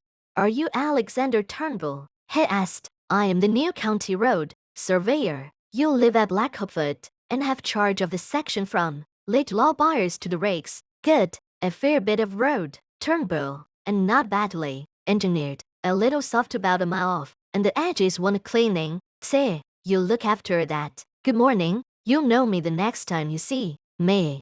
Clearly my get-up was good enough for the dreaded surveyor. I went on with my work, and as the morning grew towards noon I was cheered by a little traffic. A baker's van breasted the hill and sold me a bag of ginger biscuits which I stowed in my trouser pockets against emergencies. Then her passed with sheep and disturbed me somewhat by asking loudly what had become of Specky. "In bed by the colic," I replied, and the herd passed on. Just about midday a big car stole down the hill, glided past and drew up 100 yards beyond. Its 3 occupants descended as if to stretch their legs and sauntered towards me. 2 of the men I had seen before from the window of the Galloway Inn, one lean, sharp, and dark, the other comfortable and smiling. The third had the look of a countryman of that, perhaps, or a small farmer. He was dressed in new-cut knickerbockers, and the eye in his head was as bright and wary as a hen's. "Morning," said the last. "That's a fine easy job o' yours." I had not looked upon their approach, and now, when accosted, I slowly and painfully straightened my back, after the manner of roadmen, spat vigorously, after the manner of the low Scot, and regarded them steadily. Before replying, I confronted 3 pairs of eyes that missed nothing. "There's worse jobs and there's better," I said sententiously. "I would rather haul yours, sitting a day on your hinterlands on the cushions. It's you and your muckle course that wreck my roads. If we had were rigs, ye's a be, made to mend what ye break." The bright-eyed man was looking at the newspaper lying beside Turnbull's bundle. "I see you get your papers in good time," he said. I glanced at it casually. "In good time, seeing that paper came out last Saturday. I'm just 6 days late." He picked it up, glanced at the superscription, and laid it down again. One of the others had been looking at my boots, and a word in German called the speaker's attention to them. "You've a fine taste in boots," he said. "These were never made by a country shoemaker." "They were not," I said readily. "They were made in London. I got them frae the gentleman that was here last year for the shooting." "What was his name now?" And I scratched a forgetful head. Again the sleek one spoke in German. "Let's get on," he said. "This fellow is all right." They asked one last question. "Did you see anyone pass early this morning? He might be on a bicycle or he might be on foot." I very nearly fell into the trap and told a story of a bicyclist hurrying past in the grey dawn, but I had the sense to see my danger. I pretended to consider very deeply. "I wasna very early," I said. "You see, my doctor was married last night, and we keep it up late. I opened the house door about 7 and there was nobody on the road then. Since I came up here, there has just been the baker and the rook you heard, besides you gentlemen." One of them gave me a cigar, which I smelled gingerly and stuck in Turnbull's bundle. They got into their car and were out of sight in 3 minutes. My heart leaped with an enormous relief, but I went on wheeling my stones. It was as well, for 10 minutes later the car returned, one of the occupants waving a hand to me. Those gentry left nothing to chance. I finished Turnbull's bread and cheese, and pretty soon I had finished the stones. The next step was what puzzled me. I could not keep up this road-making business for long. A merciful providence had kept a Mr. Turnbull indoors, but if he appeared on the scene, there would be trouble. I had a notion that the cordon was still tight round the glen, and that if I walked in any direction I should meet with questioners, but get out I must. No man's nerve could stand more than a day of being spied on. I stayed at my post till 5 o'clock. At that time I had resolved to go down to Turnbull's cottage at nightfall and take my chance of getting over the hills in the darkness, but suddenly a new car came up the road and slowed down a yard or two from me. A fresh wind had risen, and the occupant wanted to light a cigarette. It was a touring car, with a tonneau full of an assortment of baggage. One man sat in it, and by an amazing chance I knew him. His name was Marmaduke Jopley, and he was an offense to creation. He was a sort of blood stockbroker, who did his business by toting eldest sons and rich young peers and foolish old ladies. Marmy was a familiar figure, I understood, as balls and polo weeks and country houses. He was an adroit scandalmonger, and would crawl a mile on his belly to anything that had a title or a million. I had a business introduction to his firm when I came to London, and he was good enough to ask me to dinner at his club. There he showed off at a great rate, and pattered about his duchesses till the snobbery of the creature turned me sick. I asked the man afterwards why nobody kicked him, and was told that Englishmen reverenced the weaker sex. Anyhow, there he was now, nattily dressed, in a fine new car, obviously on his way to visit some of his smart friends. A sudden deafness took me, and in a second I had jumped into the tonneau and had him by the shoulder. "Hullo, Jopley," I sang out. "What met, my lad?" He got a horrid fright. His chin dropped as he stared at me. "Who the devil are you?" he gasped. "My name's Hannay," I said, "from Rhodesia. You remember?" "Good God, the murderer!" he choked.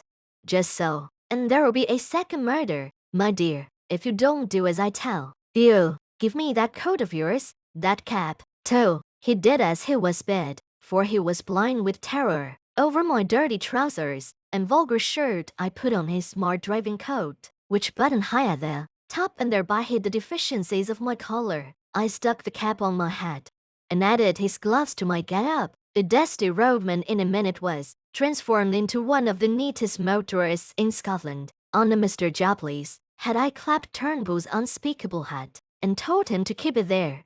Then with some difficulty I turned the car. My plan was to go back the road he had come, for the watchers, having seen it before, would probably let it pass unremarked, and Marmy's figure was in no way like mine. "Now, my child," I said, "sit quite still and be a good boy. I mean you no harm. I'm only borrowing your car for an hour or two, but if you play me any tricks, and above all if you open your mouth, as sure as there's a God above me I'll wring your neck." Salvez.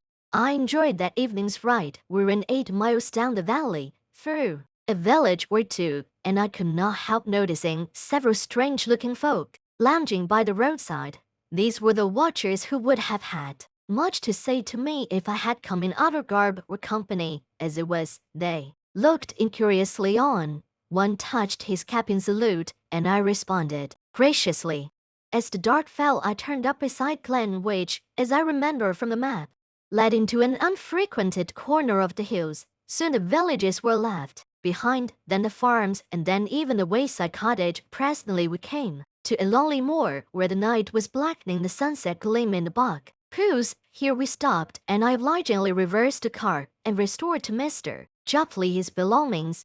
"1,000 thanks," I said. "There's more use in you than I thought. Now, be off and find the police." As I sat on the hillside, watching the tail light dwindle, I reflected on the various kinds of crime I had now sampled. Contrary to general belief, I was not a murderer, but I had become an unholy liar, a shameless impostor, and a highwayman with a marked taste for expensive motor cars. Chapter 6. The Adventure of the Bald Archaeologist. I spent the night on a shelf of the hillside in the lee of a boulder where the heather grew long and soft. It was a cold business, for I had neither coat nor waistcoat. These were in a Mr. Turnbull's keeping, as was Gutter's little boat, my watch and drawers of Almy pipe and tobacco pouch. Only my money accompanied me in my belt, and about half a pound of ginger biscuits in my trousers pocket.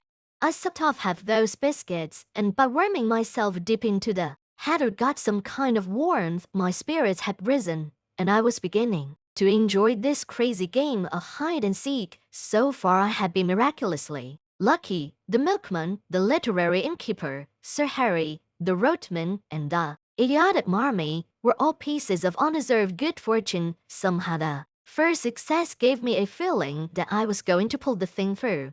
My chief trouble was that I was desperately hungry. When a Jew shoots himself in the city and there is an inquest, the newspapers usually report that the deceased was well-nourished. I remember thinking that they would not call me well-nourished if I broke my neck in a bog hole. I lay and tortured myself for the ginger biscuits merely emphasized the aching void with the memory of all the good food I had thought so little of in London. There were paddocks, crisp sausages, and fragrant shavings of bacon, and shapely poached egg so often I had turned up my nose at them. There were the cullies they did at the club, and a particular ham that stood on the coat table, for which my soul lusted. My thoughts hovered over all varieties of mortal, edible, and finally settled on a porterhouse steak and a quart of bitter with a Welsh rabbit to follow. And longing hopelessly for these dainties, I fell asleep.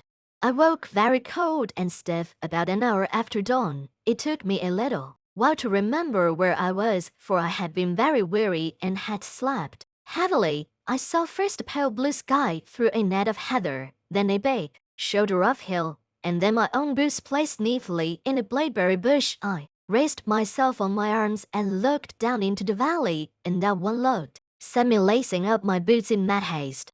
For there were men below, not more than a quarter of a mile off, spaced out on the hillside like a fan, and beating the heather. Marmee had not been slow in looking for his revenge.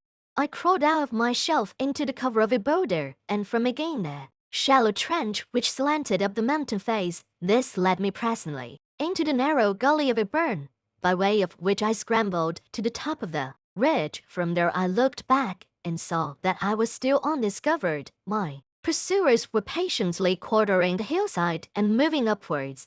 Keeping behind the skyline, I ran for maybe half a mile, till I judged I was above the uppermost end of the glen. Then I showed myself and was instantly noted by one of the flankers, who passed word to the others. I heard cries coming up from below and saw that the line of search had changed its direction. I pretended to retreat over the skyline, but instead went back the way I had come, and in 20 minutes was behind the ridge, overlooking my sleeping place. From that viewpoint I had the satisfaction of seeing the pursuit streaming up the hill at the top of the glen on a hopelessly fast scent. I had before me a choice of routes, and I chose a ridge which made an angle with the one I was on, and so would soon put a deep glen between me and my enemies. The exercise had warmed my blood, and I was beginning to enjoy myself amazingly as when I breakfasted on the dusty remnants of the ginger biscuits. I knew very little about the country, and I hadn't a notion what I was going to do. I trusted to the strength of my legs, but I was well aware that those behind me would be familiar with the lie of the land, and that my ignorance would be a heavy handicap. I saw in front of me a sea of hills rising very high towards the south, but northwards breaking down into broad ridges, which separated wide and shallow dells. The ridge I had chosen seemed to sink after a mile or two to a moor which lay like a pocket in the uplands. That seemed as good a direction to take as any other. My stratagem had given me a fair start. Call it 20 minutes, and I had the width of a glen behind me before I saw the first heads of the pursuers. The police had evidently called in local talent to their aid, and the men I could see had the appearance of herds or gamekeepers. They hallooed at the sight of me, and I waved my hand to dive into the glen and began to climb my ridge, while the others kept their own side of the hill. I felt as if I were taking part in a schoolboy game of hare and hounds.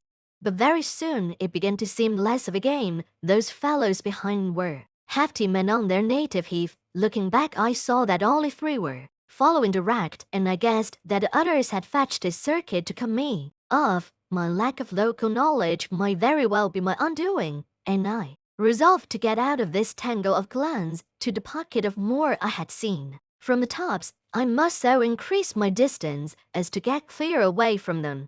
And I believed I could do this if I could find the right ground for it. If there had been cover, I would have trod a bed of stalking.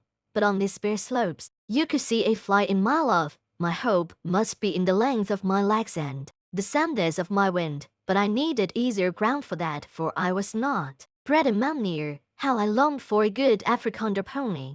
I put on a great spurt and got off my ridge and down into the moor before any figures appeared on the skyline behind me. I crossed a burn and came out on a highroad which made a pass between two glens. All in front of me was a big field of heather sloping up to a crest which was crowned with an odd feather of trees. In the dyke by the roadside was a gate from which a grass-grown track led over the first wave of the moor.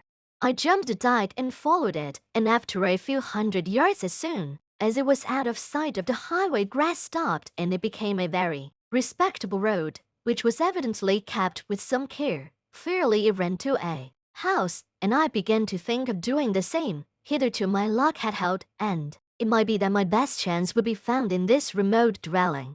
Anyhow, there were trees there and a man cover. I did not follow the road, but the burnside which flanked it on the right, where the bracken grew deep and the high banks made a tolerable screen. It was well I did so, for no sooner had I gained the hollow than, looking back, I saw the pursuit topping the ridge from which I had descended. After that I did not look back. I had no time. I ran up the burnside, crawling over the open places, and for a large part wading in the shallow stream. I found a deserted cottage with a row of phantom pea stacks and an overgrown garden. Then I was among young hay, and very soon had come to the edge of a plantation of wind-blown firs. From there I saw the chimneys of the house smoking a few hundred yards to my left. I forsook the burnside, crossed another dike, and almost before I knew was on a rough lawn. A glance back told me that I was well out of sight of the pursuit, which had not yet passed the first lift of the moor. The lawn was a very rough place, cut with a scythe instead of a mower, and planted with beds of scrubby rhododendrons. A brace of black game, which are not usually garden birds, rose at my approach. The house before me was the ordinary moorland farm, with a more pretentious whitewashed wing added. Attached to this wing was a glass veranda, and through the glass I saw the face of an elderly gentleman meekly watching me. I stalked over the border of coarse hill gravel and entered the open veranda door. Within was a pleasant room, glass on one side, and on the other a mass of books. More books showed in an inner room. On the floor, instead of tables, stood cases such as you see in a museum, filled with coins and queer stone implements. There was an old desk in the middle, and seated at it, with some papers and open volumes before him, was the benevolent old gentleman. His face was round and shiny, like a Mr. Pickwick's. Big glasses were stuck on the end of his nose, and the top of his head was as bright and bare as a glass bottle. He never moved when I entered, but raised his placid eyebrows and waited on me to speak. It was not an easy job, with about 5 minutes to spare, to tell a stranger who I was and what I wanted, and to win his aid. I did not attempt it. There was something about the eye of the man before me, something so keen and knowledgeable, that I could not find a word. I simply stared at him and stuttered. "You seem in a hurry, my friend," he said slowly. I nodded towards the window. It gave a prospect across the moor through a gap in the plantation, and revealed certain figures half a mile off straggling through the heather. "Ah, I see," he said, and took up a pair of field glasses through which he patiently scrutinized the figures. "A fugitive from justice, eh? Well, we'll go into the matter at our leisure. Meantime, I object to my privacy being broken in upon by the clumsy rural policeman. Go into my study, and you will see 2 doors facing you. Take the one on the left and close it behind you. You will be perfectly safe." And this extraordinary man took up his pen again. I did as I was bid, and found myself in a little dark chamber which smelled of chemicals, and was lit only by a tiny window high up in the wall. The door had swung behind me with a click like the door of a safe. Once again I had found an unexpected sanctuary. All the same, I was not comfortable. There was something about the old gentleman, which puzzled and rather terrified me. He had been too easy and ready, almost as if he had expected me, and his eyes had been horribly intelligent. No sound came to me in the dark place. For all I knew, the police might be searching the house, and if they did, they would want to know what was behind this door. I tried to possess my soul in patience and to forget how hungry I was. Then I took a more cheerful view. The old gentleman could scarcely refuse me a meal, and I fell to reconstructing my breakfast. Bacon and eggs would content me, but I wanted the better part of a flitch of bacon and half a 100 eggs, and then, while my mouth was watering in anticipation, there was a click and the door stood open. I emerged into the sunlight to find the master of the house sitting in a deep armchair in the room. He caught his study and regarding me with curious eyes. "Have they gone?" I asked. "They have gone. I convinced them that you had crossed the hill. I do not choose that the police should come between me and one whom I am delighted to honor. This is a lucky morning for you, Mr. Richard Hannay." As he spoke, his eyelids seemed to tremble and to fall a little over his keen gray eyes. In a flash the phrase of Scudder's came back to me when he had described the man he most dreaded in the world. He had said that he could put his eyes like a hawk. Then I saw that I had walked straight into the enemy's headquarters. My first impulse was to throttle the old ruffian and make for the open air. He seemed to anticipate my intention, for he smiled gently and nodded to the door behind me. I turned and saw two men-servants who had me covered with pistols. He knew my name, but he had never seen me before, and as the reflection darted across my mind, I saw a slender chance. "I don't know what you mean," I said roughly. "And who are you calling?" "Richard Hannay. My name's Ainsley." "So," he said, still smiling, "but of course you have others. We won't quarrel about a name." I was pulling myself together now, and I reflected that my guard, lacking coat and waistcoat and collar, would at any rate not betray me. I put on my surliest face and shrugged my shoulders. "I suppose you're going to give me up after all, and I call it a damn dirty trick. My God, I wish I had never seen that cursed motor car. Here's the money and be damned to you." And I flung 4 sovereigns on the table. He opened his eyes a little. "Oh no, I shall not give you up. My friends and I will have a little private settlement with you. That is all. You know a little too much, and Mr. Hannay, you are a clever actor, but not quite clever enough." He spoke with assurance, but I could see the dawning of a doubt in his mind. "Oh, for God's sake stop jawing," I cried. "Everything's against me. I haven't had a bit of luck since I came on shore at Leaf. What's the harm in a poor devil with an empty stomach picking up some money he finds in a bust-up motor car? That's all I done. And for that I've been chitty for 2 days by those blasted puppies over those blasted hills. I tell you I'm fair sick of it. You can't do what you like, old boy." Ned Ainsley's got no fight left in him. I could see that the doubt was gaining. "Will you oblige me with a story of your recent doings?" he asked.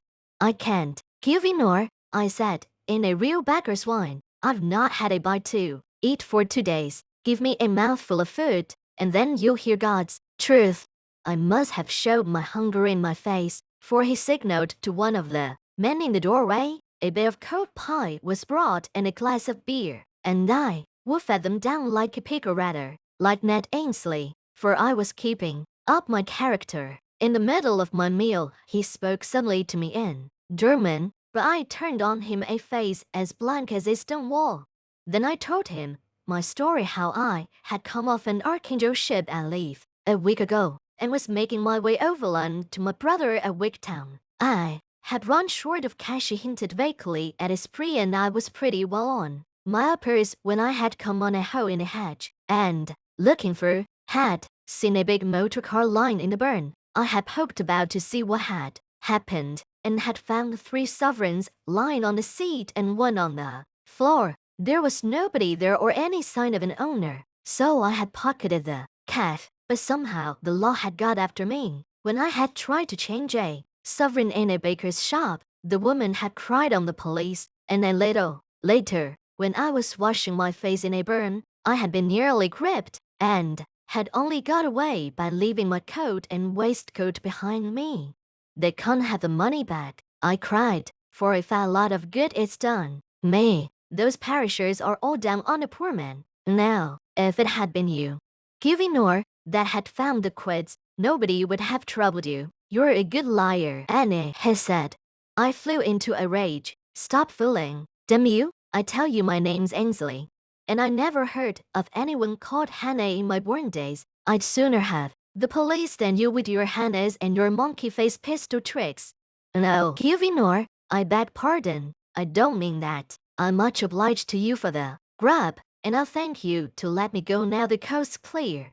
It was obvious that he was badly puzzled. You see, he had never seen me, and my appearance must have altered considerably from my photographs. If he had got one of them, I was pretty smart and well dressed in London, and now I was a regular tramp. I do not propose to let you go. If you are what you say you are, you will soon have a chance of clearing yourself. If you're what I believe you are, I do not think you will see the light much longer. He rang a bell, and a third servant appeared from the veranda. I want the Lanchester in 5 minutes, he said. There will be 3 too. Luncheon. Then he looked steadily at me, and that was the hardest ordeal of all. There was something weird and devilish in those eyes, cold, malignant, unearthly, and most hellishly clever. They fascinated me like the bright eyes of a snake. I had a strong impulse to throw myself on his mercy and offer to join his side. And if you consider the way I felt about the whole thing, you will see that that impulse must have been purely physical, the weakness of a brain, mesmerized and mastered by a stronger spirit. But I managed to stick it out, and even to grin. You know me next time. Givinor, I said. Carl, he spoke in German to one of the men in the doorway. You will put this fellow in the storeroom till I return, and you will be answerable to me for his keeping. I was marched out of the room with a pistol at each ear. The storeroom was a damp chamber in what had been the old farmhouse. There was no carpet on the uneven floor, and nothing to sit down on but a school form. It was black as pitch, for the windows were heavily shuttered. I made out by groping that the walls were lined with boxes and barrels and sacks of some heavy stuff. The whole place smelled of mold and disuse. My gaolers turned the key in the door, and I could hear them shifting their feet as they stood on guard outside. I sat down in that chilly darkness in a very miserable frame of mind. The old boy had gone off in a motor to collect the 2 ruffians who had interviewed me yesterday. Now, they had seen me as the roadman, and they would remember me, for I was in the same rig. What was the roadman doing 20 miles from his beat, pursued by the police? A question or two would put them on the track. Probably they had seen the Mr. Turnbull, probably Marmee, too. Most likely they could link me up with Sir Harry, and then the whole thing would be crystal clear. What chance had I in this moorland house with 3 desperadoes and their armed servants? I began to think wistfully of the police, now plodding over the hills after Myre. They at any rate were fellow countrymen and honest men, and their tender mercies would be kinder than these ghoulish aliens. But they wouldn't have listened to me. That old devil with the eyelids had not taken long to get rid of them. I thought he probably had some kind of graft with the constabulary. Most likely he had letters from cabinet ministers saying he was to be given every facility for plotting against Britain. That's the sort of owlish way we run our politics in this jolly old country.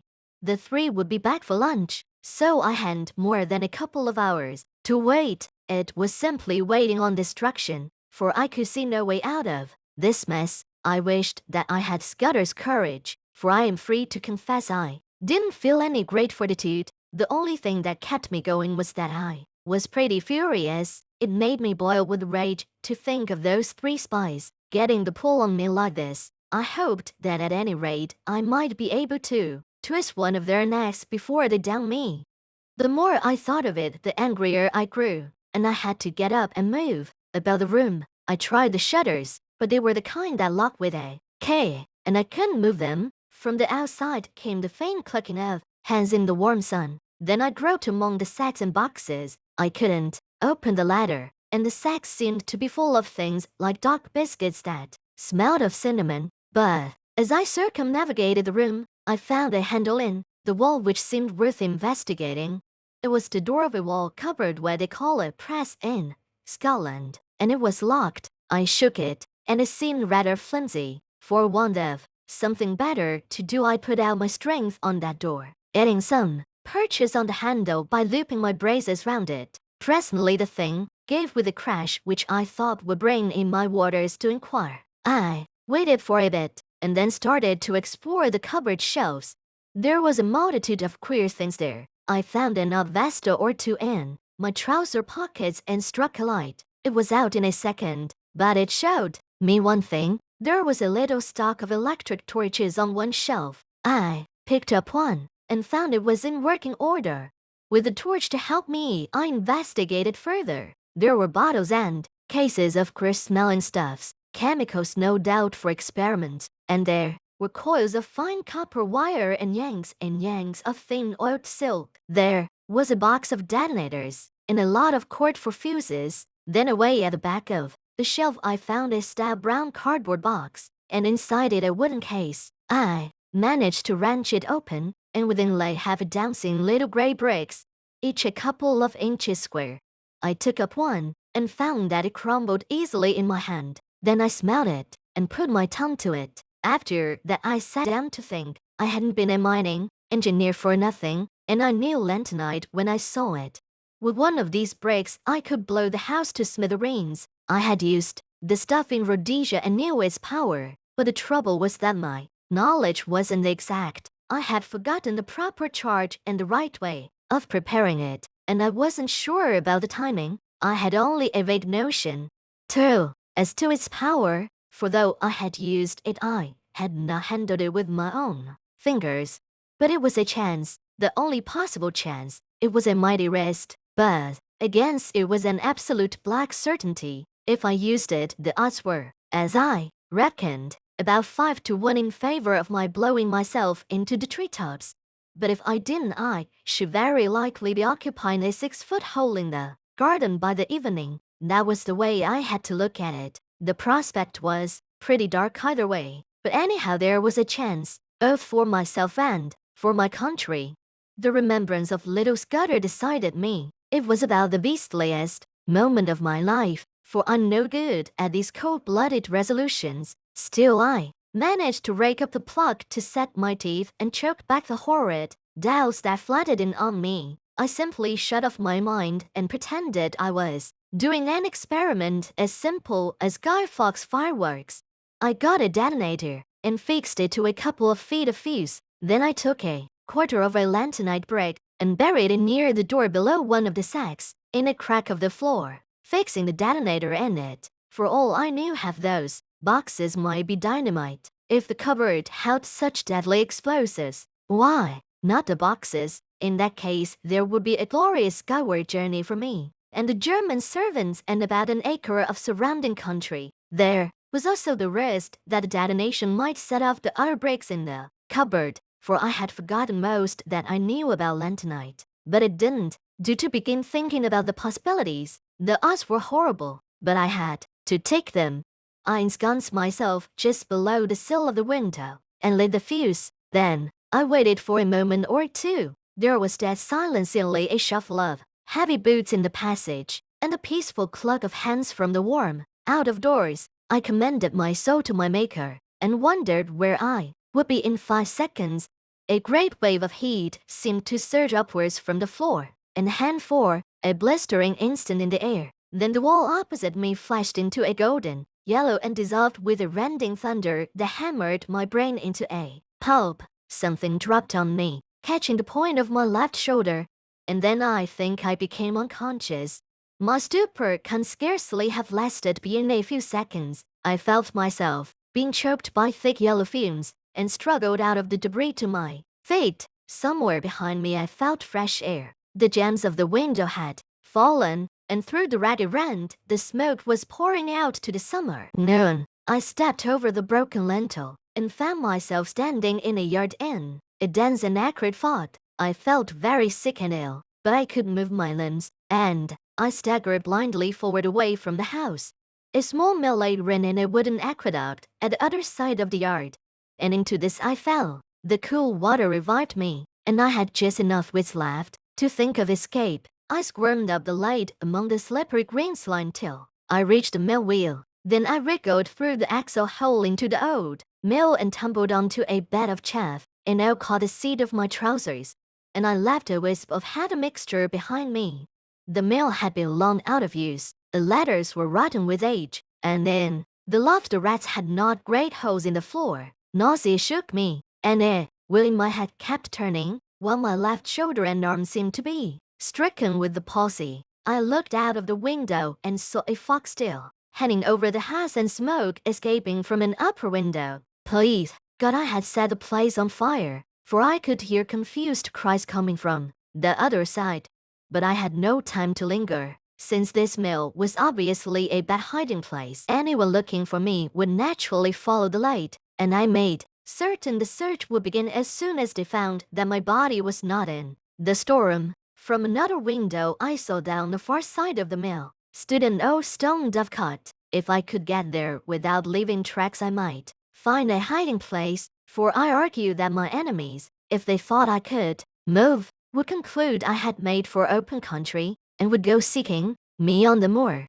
I crawled down the broken ladder, scattering chaff behind me to cover my footsteps. I did the same on the mill floor, and on the threshold where the door hung on broken hinges. Peeping out, I saw that between me and the dovecot was a piece of beer-cobblered ground, where no footmarks would, although also it was mercifully hid by the mill buildings from any view from the house. I slipped across the space, got to the back of the dovecot and prospected a way of ascent.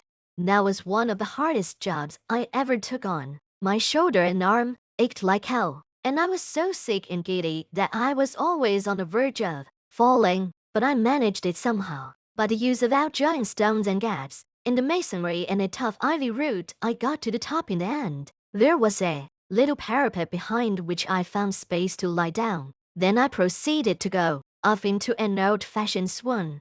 I woke with a burning head and the sun glaring in my face. For a long time, I lay motionless, for those horrible fumes seemed to have loosened my joints and dulled my brain. Sounds came to me from the houseman speaking throatily and the throbbing of a stationary car. There was a little gap in the parapet to which I wriggled, and from which I had some sort of prospect of the yard. I saw figures come out, a servant with his head bound up, and then a younger man in knickerbockers. They were looking for something, and moved towards the mill. Then one of them caught sight of the wisp of cloth on the nail, and cried out to the other. They both went back to the house, and brought more to look at it. I saw the rotund figure of my late captor, and I thought I made out the men with the list. I noticed that all had pistols.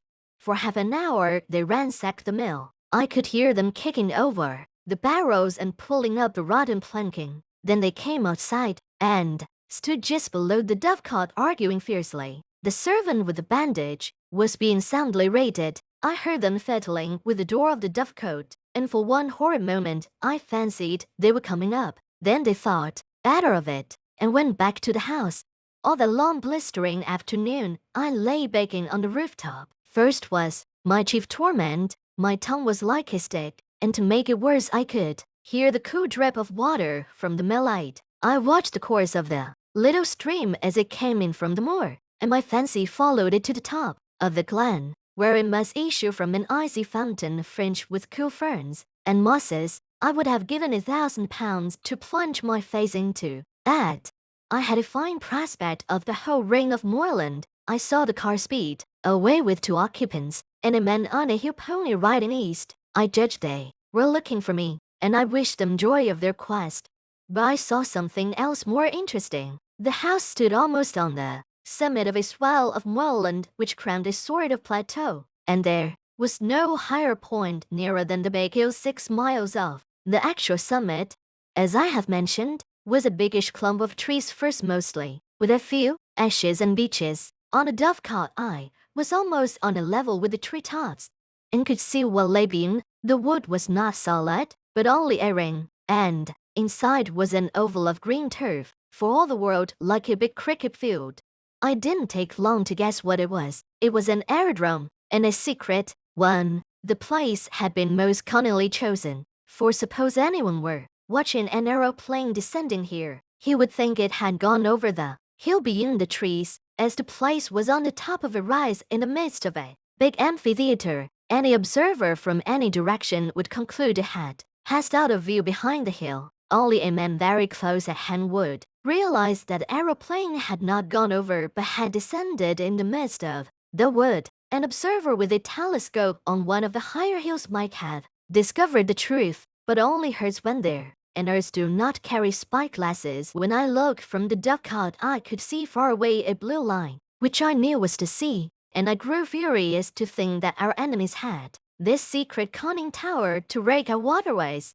Then I reflected that if that aeroplane came back, the chances were 10 to 1 that I would be discovered. So through the afternoon I lay and prayed for the coming of darkness, and glad I was when the sun went down over the big western hills and the twilight haze crept over the moor. The aeroplane was late. The gloaming was far advanced when I heard the beat of wings and saw it planing downward to its home in the wood. Lights twinkled for a bit and there was much coming and going from the house. Then the dark fell, and silence.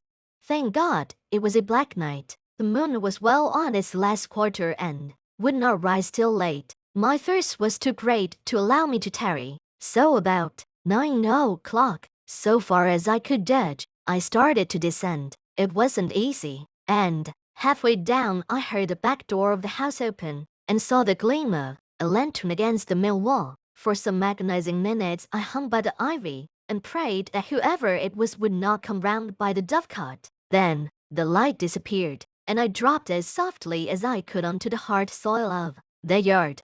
I crawled on my belly in the lee of a stone dyke till I reached the fringe of trees which surrounded the house. If I had known how to do it, I would have tried to put that aeroplane out of action, but I realized that any attempt would probably be futile. I was pretty certain that there would be some kind of defense round the house, so I went through the wood on hands and knees, feeling carefully every inch before me. It was as well, for presently I came on a wire about 2 feet from the ground. If I had tripped over that, it would doubtless have rung some bell in the house, and I would have been captured. 100 yards farther on I found another wire cunningly placed on the edge of a small stream. Beyond that lay the moor, and in 5 minutes I was deep in bracken and heather. Soon I was round the shoulder of the rise, in the little glen from which the mill lake flowed. 10 minutes later my face was in the spring, and I was soaking down pints of the blessed water.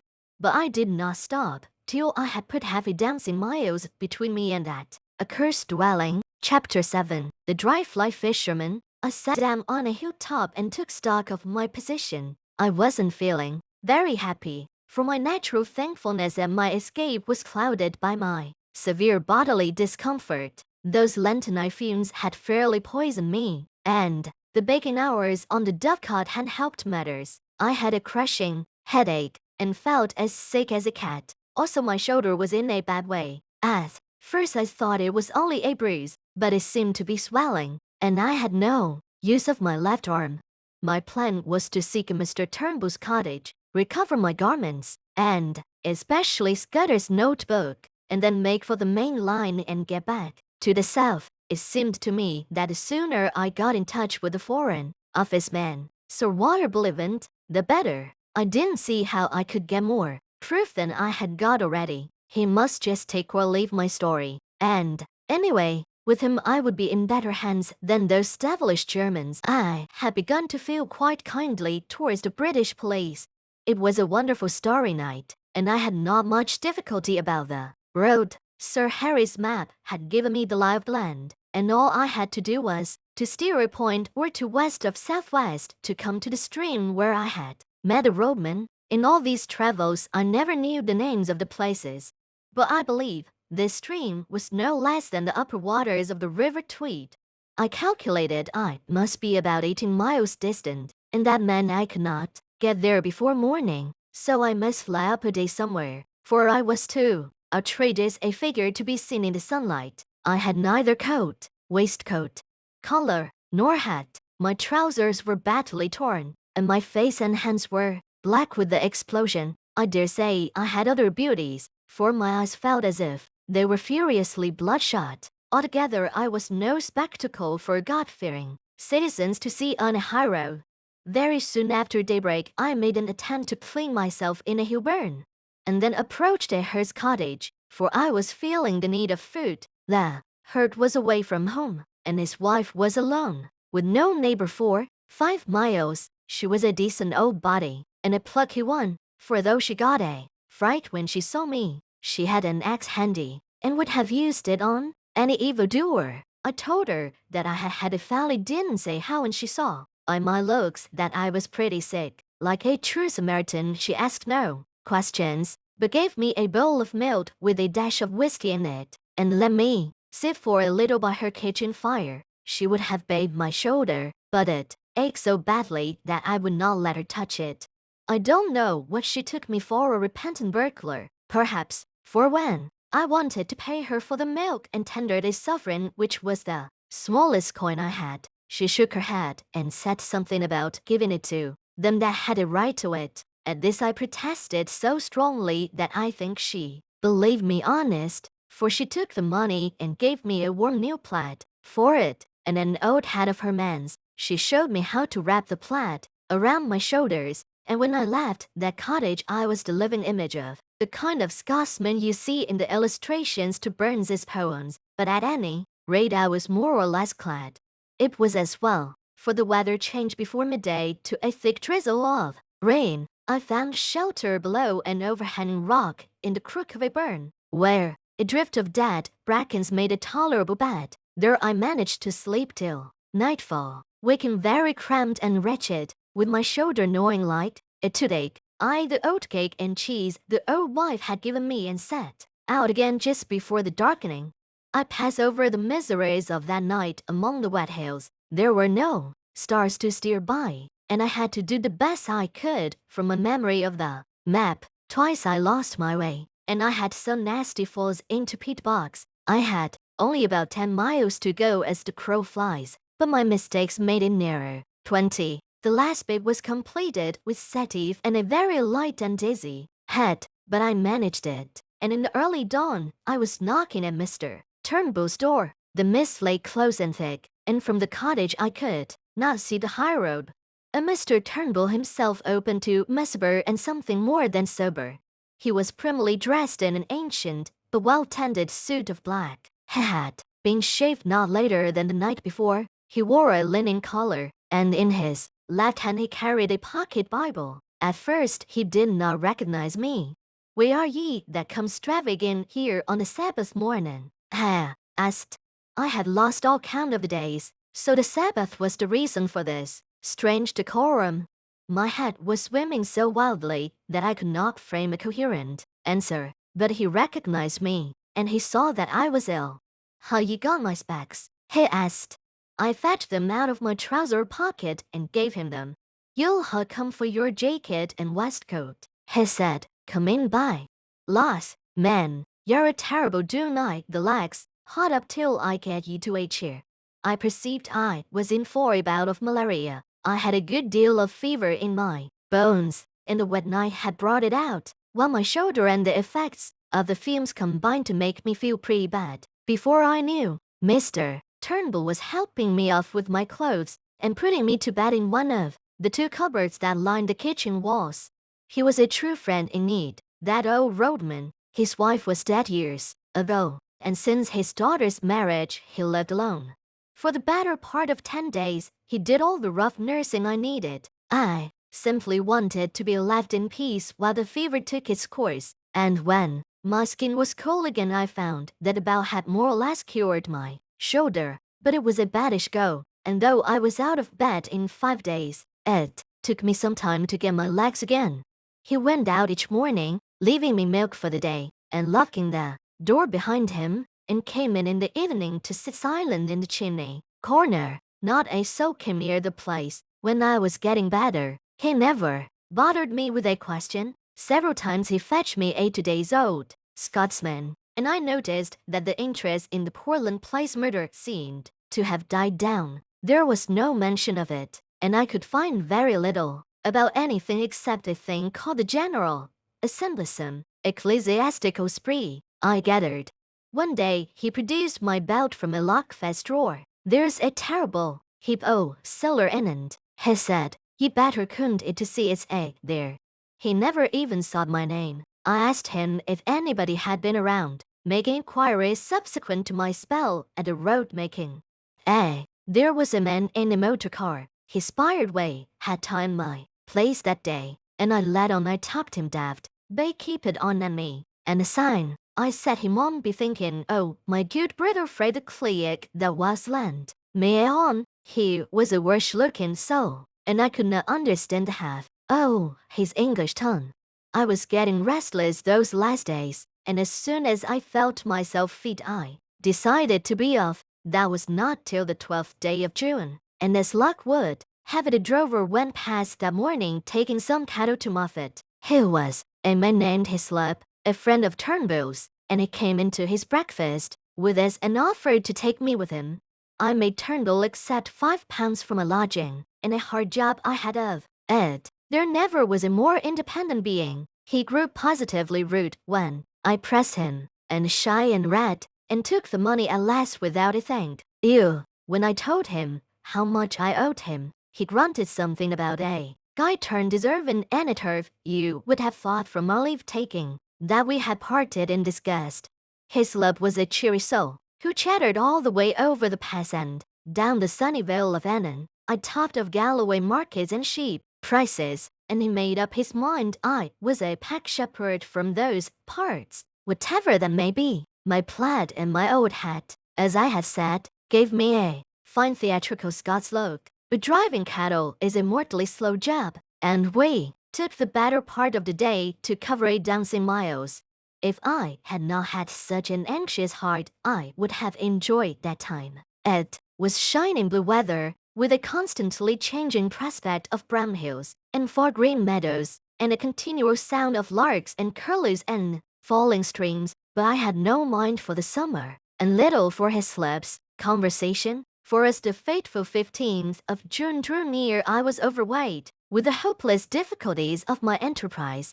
I got some dinner in a humble Moffat public house, and walked the 2 miles to the junction on the main line. The night express for the south was not due till near midnight, and to fill up the time, I went up on the hillside and fell asleep, for the walk had tired me. I all but slept too long, and had to run to the station and catch the train with 2 minutes to spare. The feel of the hard, third-class cushions and the smell of stale tobacco cheered me up wonderfully. At any rate, I felt now that I was getting to grips with my job. I was decanted at Crewe in the small hours, and had to wait till 6 to get a train for Birmingham. In the afternoon, I got to Reading, and changed into a local train which journeyed into the deeps of Berkshire. Presently I was in a land of lush water meadows and slow reedy streams. About 8 o'clock in the evening, a weary and travel-stained bond cross between a farmer and a vet with a checked black and white plaid over his arm, for I did not dare to weary south of the border, descended at the little station of Ardinswell. There were several people on the platform, and I thought I had better wait to ask my way till I was clear of the place.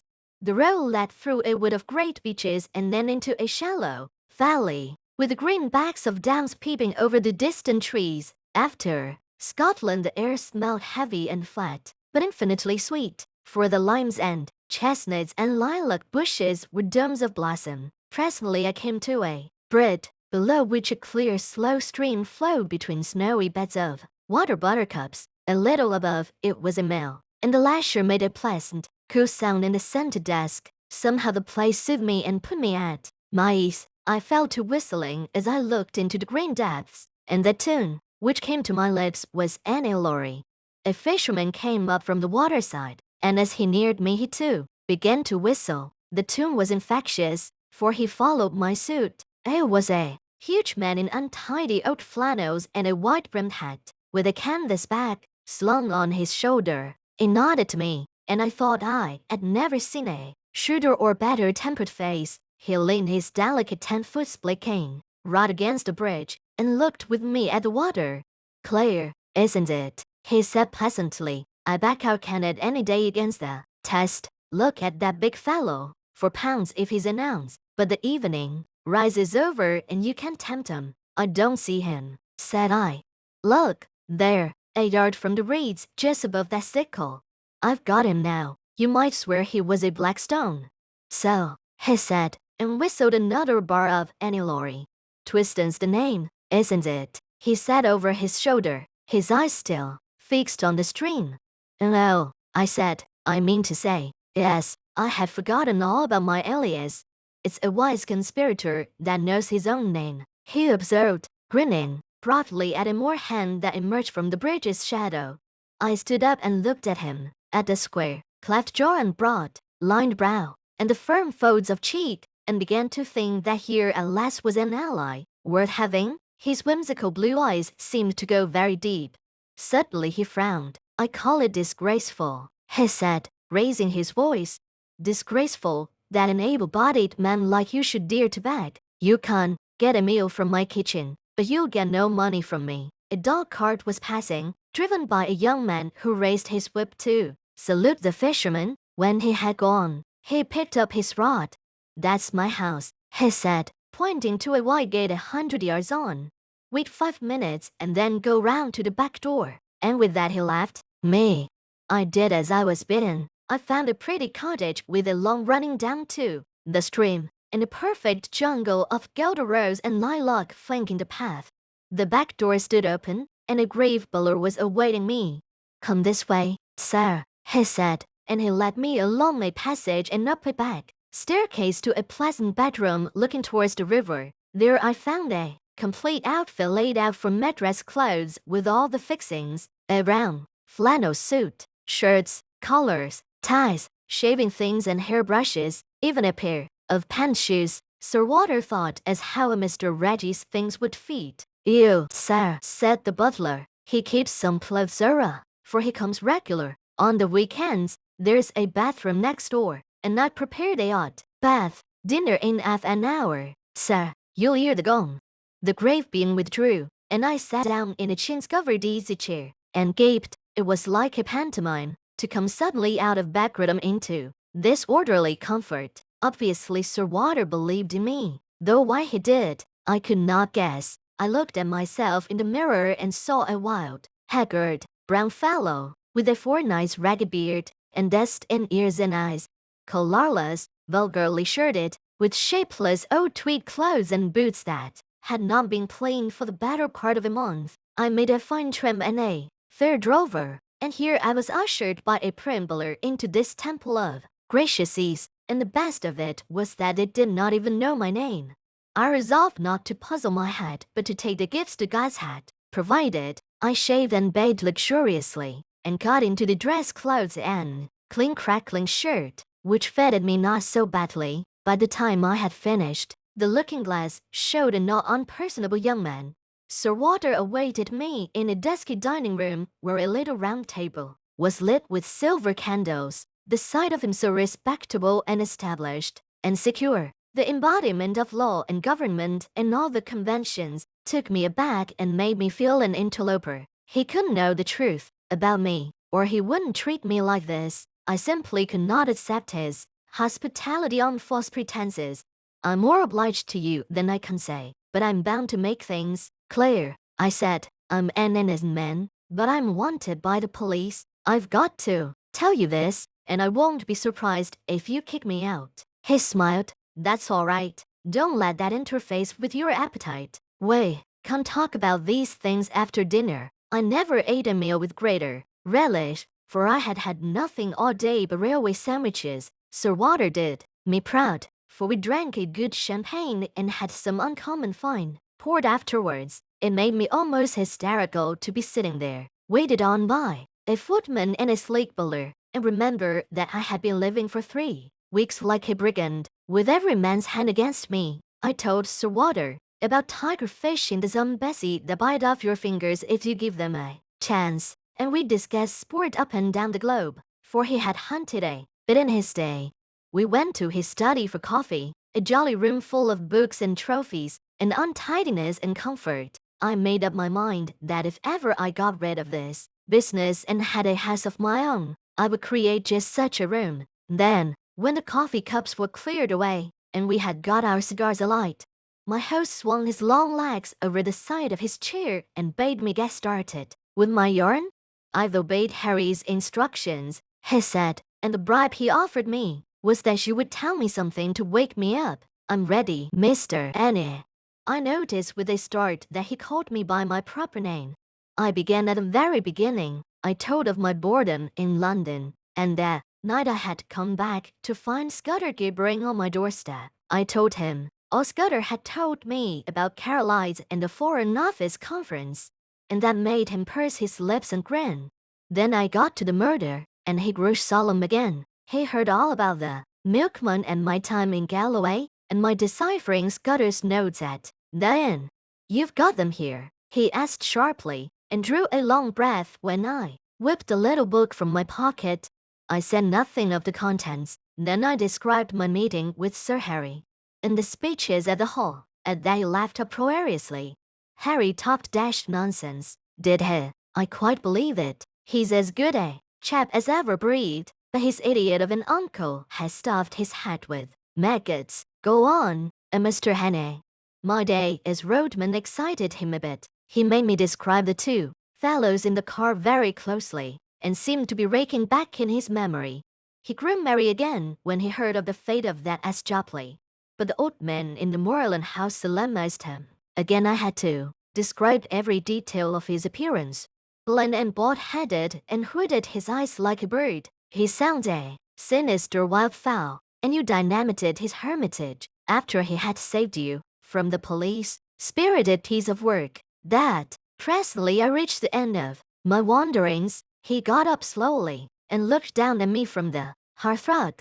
You may dismiss the police from your mind, he said. You're in no danger from the law of this land. Great Scott, I cried. Have they got the murderer? No, but for the last fortnight they have dropped you from the list of possibles. Why? I asked in amazement. Principally because I received a letter from Scudder. I knew something of the man, and he did several jobs for me. He was half crank, half genius, but he was wholly honest. The trouble about him was his partiality for playing a lone hand. That made him pretty well useless in any Secret Service petty, for he had uncommon gifts. I think he was the bravest man in the world, for he was always shivering with fright, and yet nothing would choke him off. I had a letter from him on the 31st of May, but he had been dead a week by then. The letter was written and posted on the 23rd. He evidently did not anticipate an immediate decease. His communications usually took a week to reach me, for they were sent under cover to Spain and then to Newcastle. I had a mania, you know, for concealing his tracks. What did he say? I stammered.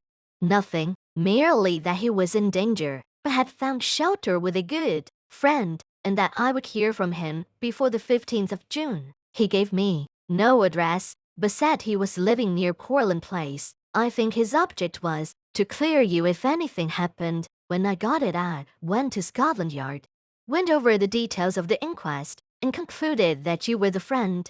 We made inquiries about you and Mr. Hannay, and found you were respectable. I thought I knew the motives for your disappearance, not only the police. The other one too, and when I got Harry's scrawl, I guessed at the rest. I have been expecting you any time this past week. You can imagine what a load this took off my mind. I felt a free man once more, for I was now up against my country's enemies only, and not my country's law. Now let us have the little notebook, said Sir Walter. It took us a good hour to work through it. I explained the cipher, and he was jolly quick at picking it up. He amended my reading of it on several points, but I had been fairly correct. On the whole, his face was very grave before he had finished, and he sat silent for a while. I don't know what to make of it, he said at last. He is right about one thing. What is going to happen the day after tomorrow? How the devil can it have got known? That is ugly enough in itself, but all this about war and the Blackstone night reads like some wild melodrama. If only I had more confidence in Scudder's judgment. The trouble about him was that he was too romantic. He had the artistic temperament and wanted a story to be better than God meant it to be. He had a lot of odd biases, too. Deuce, for example, made him see red. Jews and high finance. The Black Stone, he repeated. Der Schwarzstein, it's like a penny, novelette, and all this stuff about Carolites, that is the weak part of the tale. For I happen to know that a virtuous Carolite is likely to outlast us both. There is no state in Europe that wants him gone. Besides, he has just been playing up to Berlin and Vienna and giving my chief some uneasy moments.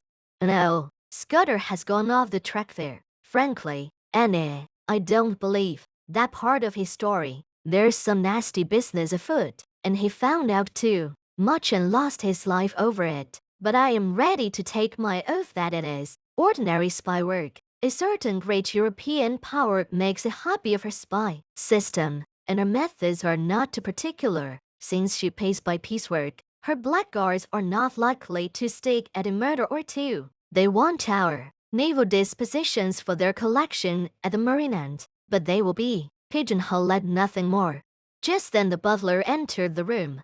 There is a trunk call from London. Sir Walter, it's a Mr. Eve, and he wants to speak to you personally. My host went off to the telephone. He returned in 5 minutes with a whitish face. I apologize to the shade of Scudder, he said. Carolites was shot dead this evening at a few minutes after 7. Chapter 8. The Coming of the Black Stone. I came down to breakfast next morning, after 8 hours of blessed, dreamless sleep, to find Sir Walter decoding a telegram in the midst of muffins and marmalade. His fresh rosiness of yesterday seemed a thought tarnished. I had a busy hour on the telephone after you went to bed, he said. I got my chief to speak to the First Lord and the Secretary for War, and they are printing Royer over a day sooner. This wire clinches it. He will be in London at 5. That a code word for a sous chef that Major General should be porker. He directed me to the hot dishes and went on. Not that I think it would do much good. If your friends were clever enough to find out the first arrangement, they're clever enough to discover the taint. I would give my hat to know where the lake is. We believe there were only 5 men in England who knew about Roy's visit, and you may be certain there were fewer in France, for they managed these things better there. While I ate, he continued to talk, making me to my surprise a present of his full confidence. Can the dispositions not be changed? I asked. They could, he said, but we want to avoid that if possible. They are the result of immense thought, and no alteration would be as good. Besides, an 1 or 2 points change is simply impossible. Still, something could be done, I suppose, if it were absolutely necessary. But you see the difficulty. Annie, our enemies are not going to be such fools as to pick Roy's pocket, or any childish game like that. They know that would mean a row and put us on our guard. Their aim is to get the details without any one of us knowing. So the Roy would go back to Paris in the belief that the whole business is still deadly secret. If they can do that, they fail. For, once we suspect, they know that the whole thing must be ordered. Then we must stick by the Frenchman's side till he is home again, I said. If they thought they could get the information in Paris, they would try there. It means that they have some deep scheme on foot in London which they reckon is going to win out. Roy dines with my chief, and then comes to my house, wherefore people will see him Whitaker from the Admiralty, myself, Sir Arthur, Drew, and General Winstanley. The First Lord is ill, and has gone to Sheringham. At my house, he would get a certain document from Whitaker, and after that he would be motored to Portsmouth, where a destroyer would take him to Havre. His journey is too important for the ordinary boat train. He will never be left unattended for a moment till he is safe on French soil. The same with Whitaker till he meets Royer. That is the best we can do, and it's hard to see how there can be any miscarriage. But I don't mind admitting that I'm horribly nervous. This murder of Carolites will play the deuce in the chancelleries of Europe. After breakfast he asked me if I could drive a car. Well, you'll be my chauffeur today and wear Hudson's rig. You're about his size. You have a hand in this business and we're taking no risks. There are desperate men against us who would not respect the country retreat of an overworked official. When I first came to London, I had bought a car and amused myself with running about the south of England, so I knew something of the geography. I took Sir Walter to town by the Bath Road and made good going. It was a soft, breathless June morning, with a promise of sultriness later, but it was delicious enough swinging through the little towns with their freshly watered streets and past the summer gardens of the Thames Valley. I landed Sir Walter at his house in Queen Anne's Gate punctually by 11:30. The butler was coming up by train with the luggage. The first thing he did was to take me round to Scotland Yard. There we saw a prim gentleman with a clean-shaven, lawyer's face. "I brought you the Portland Place murderer," was Sir Walter's introduction. The reply was a wry smile. It would have been a welcome present. "Bullivant, this, I presume, is a Mr. Richard Hannay, who for some days greatly interested my department." And Mr. Hannay was interested again. "He has much to tell you, but not today. For certain grave reasons his tale must wait for 4 hours. Then, I can promise you, you will be entertained and possibly edified. I want you to assure Mr. Hannay that he will suffer no further inconvenience."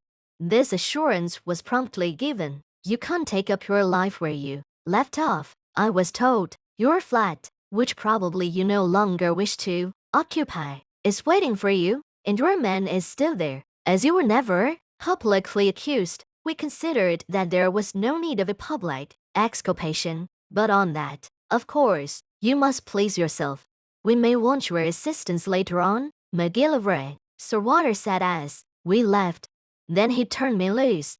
"Come and see me tomorrow, Annie. I needn't tell you to keep deadly quiet. If I were you I would go to bed, for you must have considerable arrears of sleep to overtake. You had better lie low, for if one of your Blackstone friends saw you there might be trouble."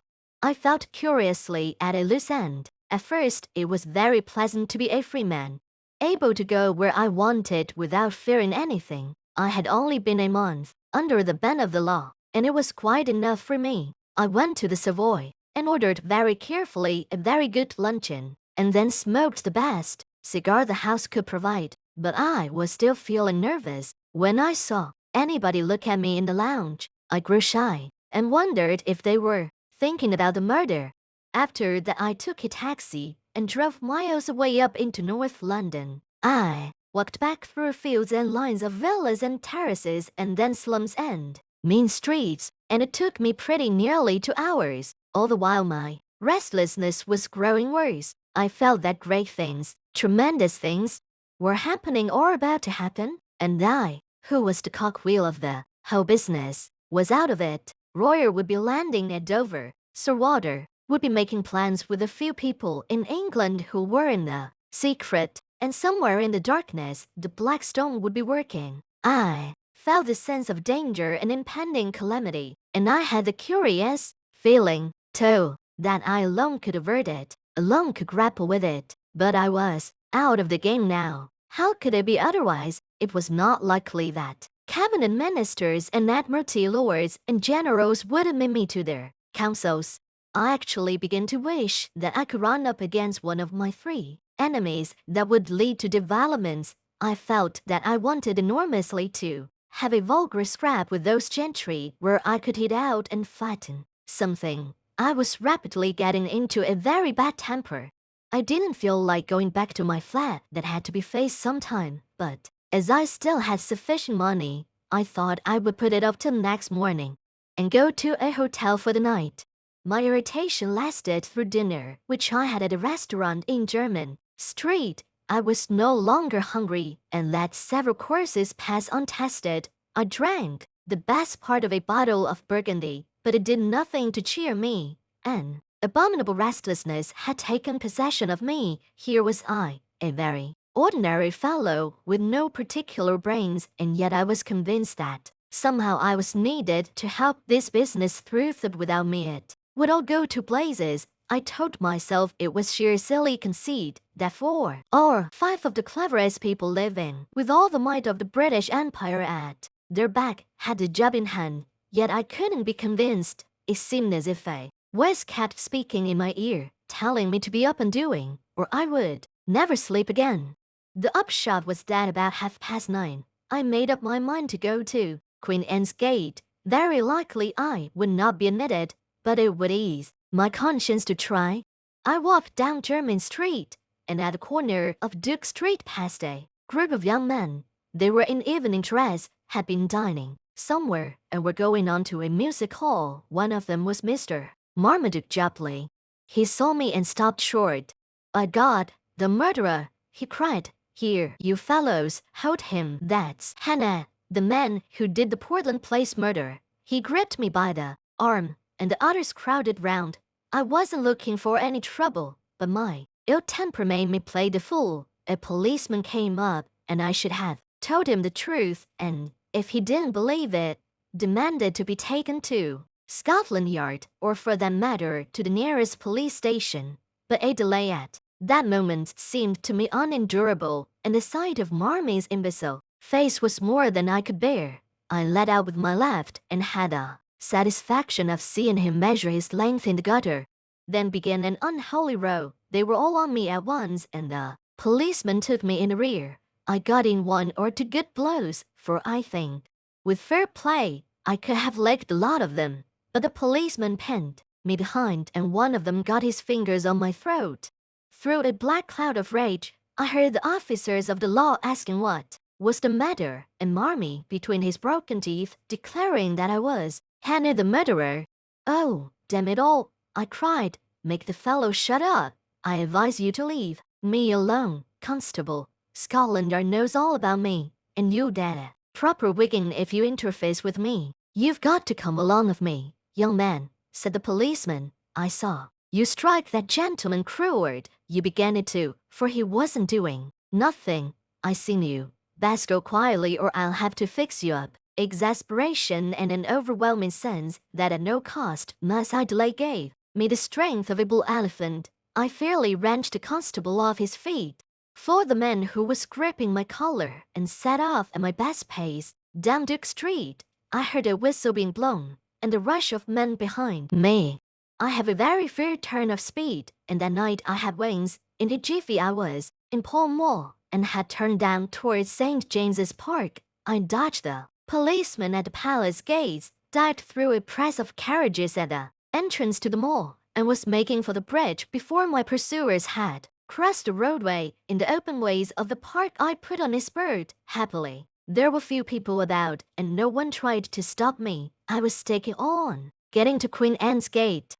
When I entered that quiet thoroughfare, it seemed deserted. Sir Walter's house was in the narrow part, and outside it 3 or 4 motor cars were drawn up. I slackened speed some yards off and walked briskly up to the door. If the butler refused me admission, or if he even delayed to open the door, I was done. He didn't delay. I had scarcely rung before the door opened. "I must see Sir Walter," I panted. "My business is desperately important." That butler was a great man. Without moving a muscle, he held the door open, and then shut it behind me. "Sir Walter is engaged, sir, and I have orders to admit no one. Perhaps you will wait." The house was of the old-fashioned kind, with a wide hall and rooms on both sides of it. At the far end was an alcove with a telephone and a couple of chairs, and there the butler offered me a seat. "See here," I whispered, "there's trouble about and I'm in it, but Sir Walter knows, and I'm working for him. If anyone comes and asks if I am here, tell him I lie." He nodded, and presently there was a noise of voices in the street, and a furious ringing at the bell. I never admired a man more than that butler. He opened the door, and with a face like a graven image waited to be questioned. Then he gave them it. He told them whose house it was and what his orders were, and simply flounced them off the doorstep. I could see it all from my alcove, and it was better than any play. I hadn't waited long till there came another ring at the bell. The butler made no bones about admitting this new visitor. While he was taking off his coat, I saw who it was. You couldn't open a newspaper or a magazine without seeing that face, gray beard, like a spade, the firm fighting mouth, the blonde square nose, and the keen blue eyes. I recognized the First Lord, the man, they say, that made the new British Navy. He passed my alcove and was ushered into a room at the back of the hall. As the door opened, I could hear the sound of low voices. It shut, and I was left alone again. For 20 minutes I sat there, wondering what I was to do next. I was still perfectly convinced that I was wanted, but when or how I had no notion. I kept looking at my watch, and as the time crept on to 10:30, I began to think that the conference must soon end. In a quarter of an hour, Roy should be speeding along the road to Portsmouth. Then I heard a bell ring, and the butler appeared. The door of the back room opened, and the first seal lord came out. He walked past me, and then, passing, he glanced in my direction, and for a second we looked each other in the face. Only for a second, but it was enough to make my heart jump. I had never seen the great man before, and he had never seen me, but in that fraction of time something sprang into his eyes, and that something was recognition. You can't mistake it. It is a flicker, a spark of light, a minute shade of difference which means one thing and one thing only. It came involuntarily. For in a moment it died, and he passed on. In a maze of wild fancies I heard the street door close behind him. I picked up the telephone book and looked up the number of his house. We were connected at once, and I heard a servant's voice. "Is his lordship at home?" I asked.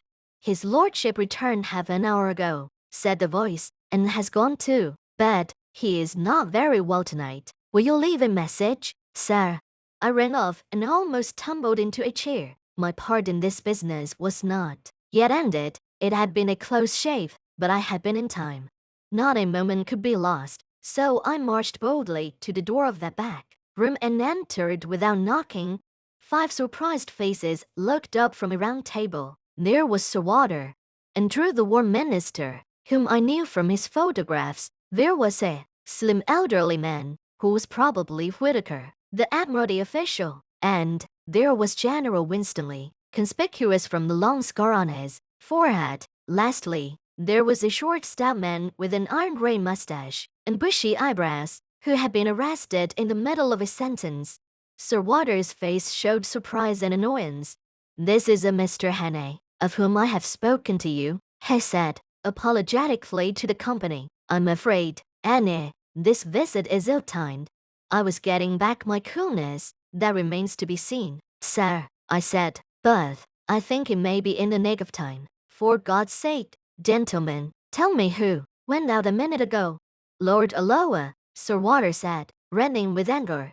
"It was not," I cried. "It was his living image, but it was not Lord Alloa. It was someone who recognized me, someone I have seen in the last month." I had scarcely left the doorstep when I rang up Lord Alloa's house and was told he had come in half an hour before and had gone to bed. Who, someone stammered. "The Black Stone," I cried, and I sat down in the chair so recently vacated and looked round at 5 badly scared gentlemen. Chapter 9. The 39 stats. "Nonsense," said the official from the Admiralty. Sir Walter got up and left the room, while we looked blankly at the table. He came back in 10 minutes with a long face. "I have spoken to Alloa." Ted had him out of bed very grumpy. He went straight home after morose dinner. "But it's madness," broke in General Winstanley. "Do you mean to tell me that a man came here and Saturday beside me for the best part of half an hour, and that I didn't detect the imposture? Alloa must be out of his mind." "Don't you see the cleverness of it?" I said. "You were too interested in other things to have any eyes. You took Lord Alloa for granted. If it had been anybody else you might have looked more closely, but it was natural for him to be here, and that put you all to sleep." Then the Frenchman spoke, very slowly and in good English. "The young man is right. His psychology is good. Our enemies have not been foolish." He bent his wise brows on the assembly. "I would tell you a tale," he said. "It happened many years ago in Senegal. I was quartered in a remote station, and to pass the time used to go fishing for big barbel in the river. A little Arab mare used to carry my luncheon basket, one of the salted dun breed you got at Timbuktu in the old days. Well, one morning I had good sport, and the mare was unaccountably restless. I could hear her whinnying and squealing and stamping her feet, and I kept soothing her with my voice while my mind was intent on fish. I could see her all the time, as I thought, out of a corner of my eye, tethered to a tree 20 yards away. After a couple of hours, I began to think of food. I collected my fish in a tarpaulin bag and moved down the stream towards the mare, trolling my line. When I got up to her, I flung the tarpaulin on her back. He paused and looked round. It was the smell that gave me warning. I turned my head and found myself looking at a lion 3 feet off, an old man-eater. That was the terror of the village. What was left of the mare, a mass of blood and bones and hide, was behind him. What happened? I asked. I was enough of a hunter to know a true yarn. When I heard it, I stuffed my fishing rod into his jaws, and I had a pistol. Also my servants came presently with rifles, but it left his mark on me. He held up a hand, which lacked 3 fingers. Consider, he said, the mare had been dead more than an hour, and the brute had been patiently watching me ever since. I never saw the kill, for I was accustomed to the mare's fretting, and I never marked her absence, for my consciousness of her was only of something tawny, and the lion filled that part. If I could blunder this, gentlemen, in a land where man's senses are keen, why should we busy preoccupied urban folk not err also? Sir Walter nodded. No one was ready to gainsay him. But I don't see, went Tom Winstanley, their object was to get these dispositions without our knowing it. Now it only required one of us to mention to allow our meeting tonight for the whole fraud to be exposed. Sir Walter laughed dryly. The selection of a low shows their acumen.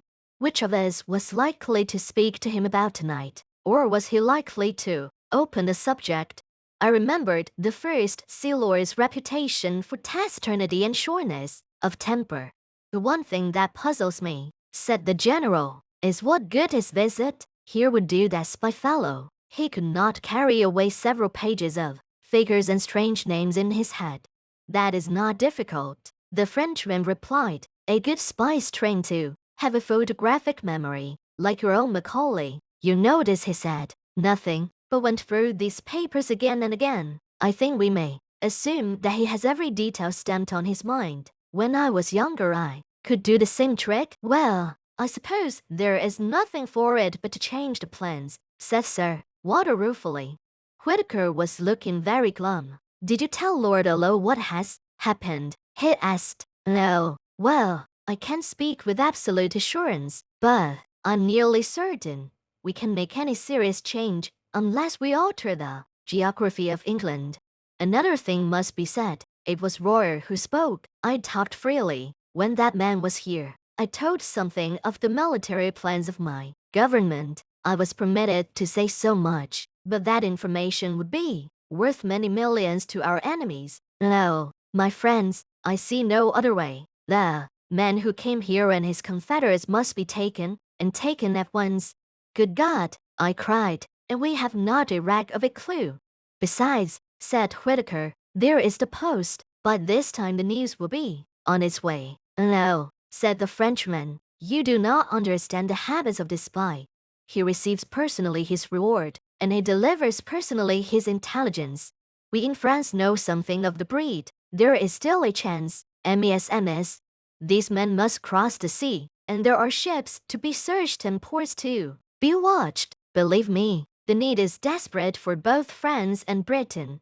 Roy's grave good sense seemed to pull us together. He was the man of action among fumblers, but I saw no hope in any face, and I felt none. Where, among the 50 millions of these islands and within a dozen hours were we to lay hands on the 3 cleverest roads in Europe? Then suddenly I had an inspiration. Where is Scudder's book? I cried to Sir Walter. Quick, man, I remember something in it. He unlocked the door of a bureau and gave it to me. I found the place, 39 steps. I read, and again, 39 steps. I counted thin high tide, 10:17 p.m. The Admiralty man was looking at me as if he thought I had gone mad. Don't you see it's a clue? I shouted. Scudder knew where these fellows, Laird knew where they were going to leave the country, though he kept the name to himself. Tomorrow was the day, and it was some place where high tide was at 10:17. They may have gone tonight, someone said. Not they. They have their own snug secret way, and they won't be hurried. I know Germans, and they are mad about working to a plan. Where? The devil can I get a boat of tide tables? Whitaker brightened up. It's a chance, he said. Let's go over to the Admiralty. We got into two of the waiting motor carousel by Sir Walter, who went off to Scotland Yard to mobilize McGillivray. So he said. We marched through empty corridors and big beer chambers where the charwomen were busy, till we reached a little room lined with books and maps. A resident clerk was unnerved, who presently fetched from the library the Admiralty tide tables. I sat at a desk and the others stood round, for, somehow or other I had got charge of this expedition.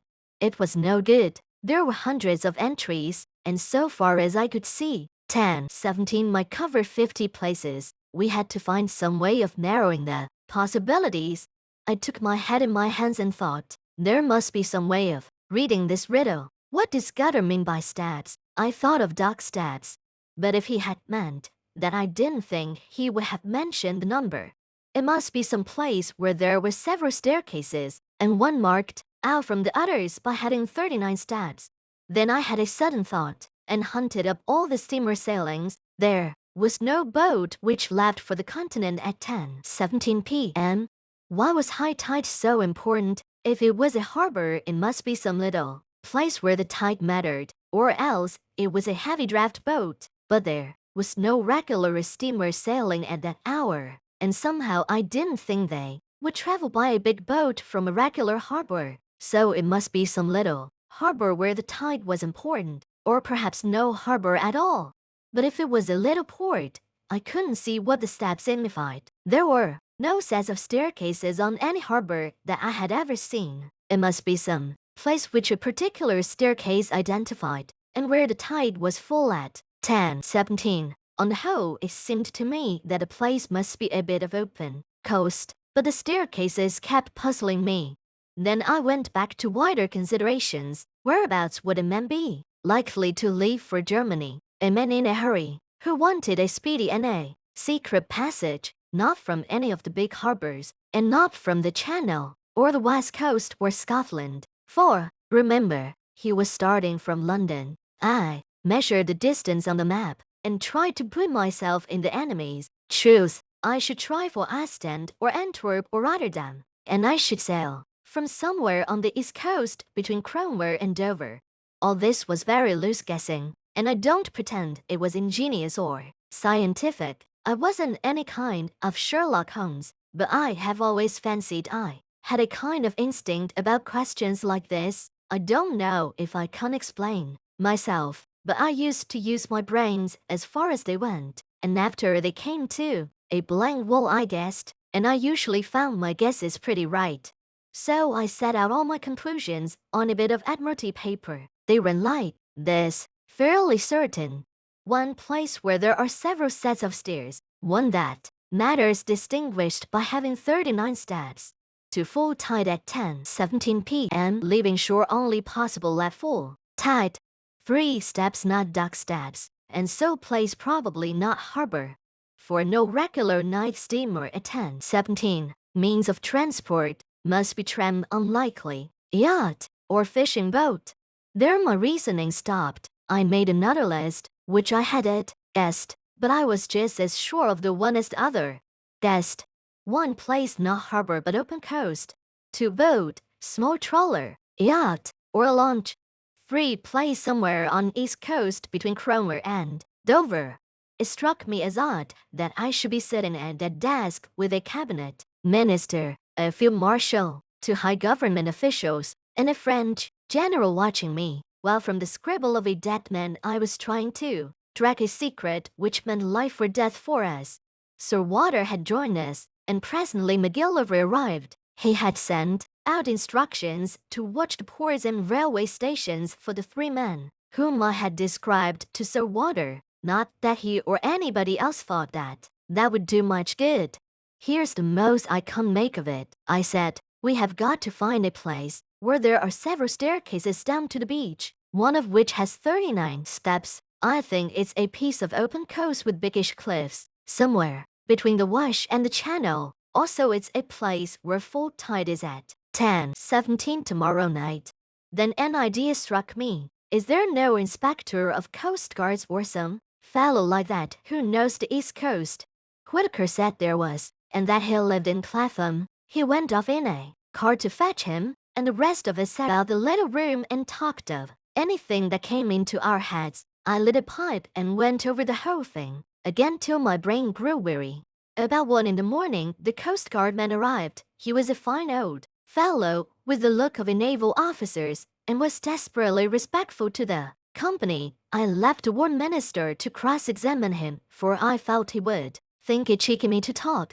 We want you to tell us the places you know on the East Coast where there are cliffs, and where several sets of steps run down to the beach. He thought for a bit. What kind of steps do you mean, sir? There are plenty of places with roads cut down through the cliffs, and most roads have a step or two in them. Or do you mean regular staircases or steps? So too. Speed. Sir Arthur looked towards me. We mean regular staircases, I said. He reflected a minute or two. I don't know that I can't think of any. Wait a second. There's a place in North Bradleshamside, a golf course, where there are a couple of staircases to let the gentleman get a lost ball. That's not it, I said. Then there are plenty of marine parades, if that's what you mean. Every seaside resort has them. I shook my head. It's got to be more retired than that, I said. Well, gentlemen, I can't think of anywhere else. Of course, there's the what's that? I asked. The big chalk headland in Kent, close to Bradgate. It's got a lot of villas on the top, and some of the houses have staircases down to a private beach. It's a very high-town sort of place, and the residents there like to keep by themselves. I tore open the tide tables and found Bradgate. High tide there was at 10:27 p.m. on the 15th of June. We're on the sand at last, I cried excitedly. How can I find out what is the tide at the rough? I can't tell you that, sir, said the Coast Guard man. I once was lent a house there in this very month, and I used to go out at night to the deep-sea fishing. The tide's 10 minutes before Bradgate. I closed the book and looked round at the company. If one of those staircases has 39 steps, we have solved the mystery, gentlemen, I said. I want the loan of your car, Sir Walter, and a map of the roads. If Mr. McGillivray will spare me 10 minutes, I think we can prepare something for tomorrow. It was ridiculous in me to take charge of the business like this, but they didn't seem to mind, and after all I had been in the show from the start. Besides, I was used to rough jobs, and these eminent gentlemen were too clever not to see it. It was General Royer who gave me my commission. I, for one, he said, am content to leave the matter in Mr. Hannay's hands. By 3:30 I was tearing past the moonlit hedgerows of Kent, with McGillivray's best man on the seat beside me.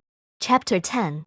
Various parties converging on the sea. A pink and blue June morning found me at Bradgate looking from the Griffin Hotel over a smooth sea to the lightship on the Coxswain, which seemed the size of a bow buoy. A couple of miles farther south and much nearer the shore, a small destroyer was anchored. Scaife, McGillivray's man, who had been in the Navy, knew the boat and told me her name and her commander's, so I sent off a wire to Sir Walter.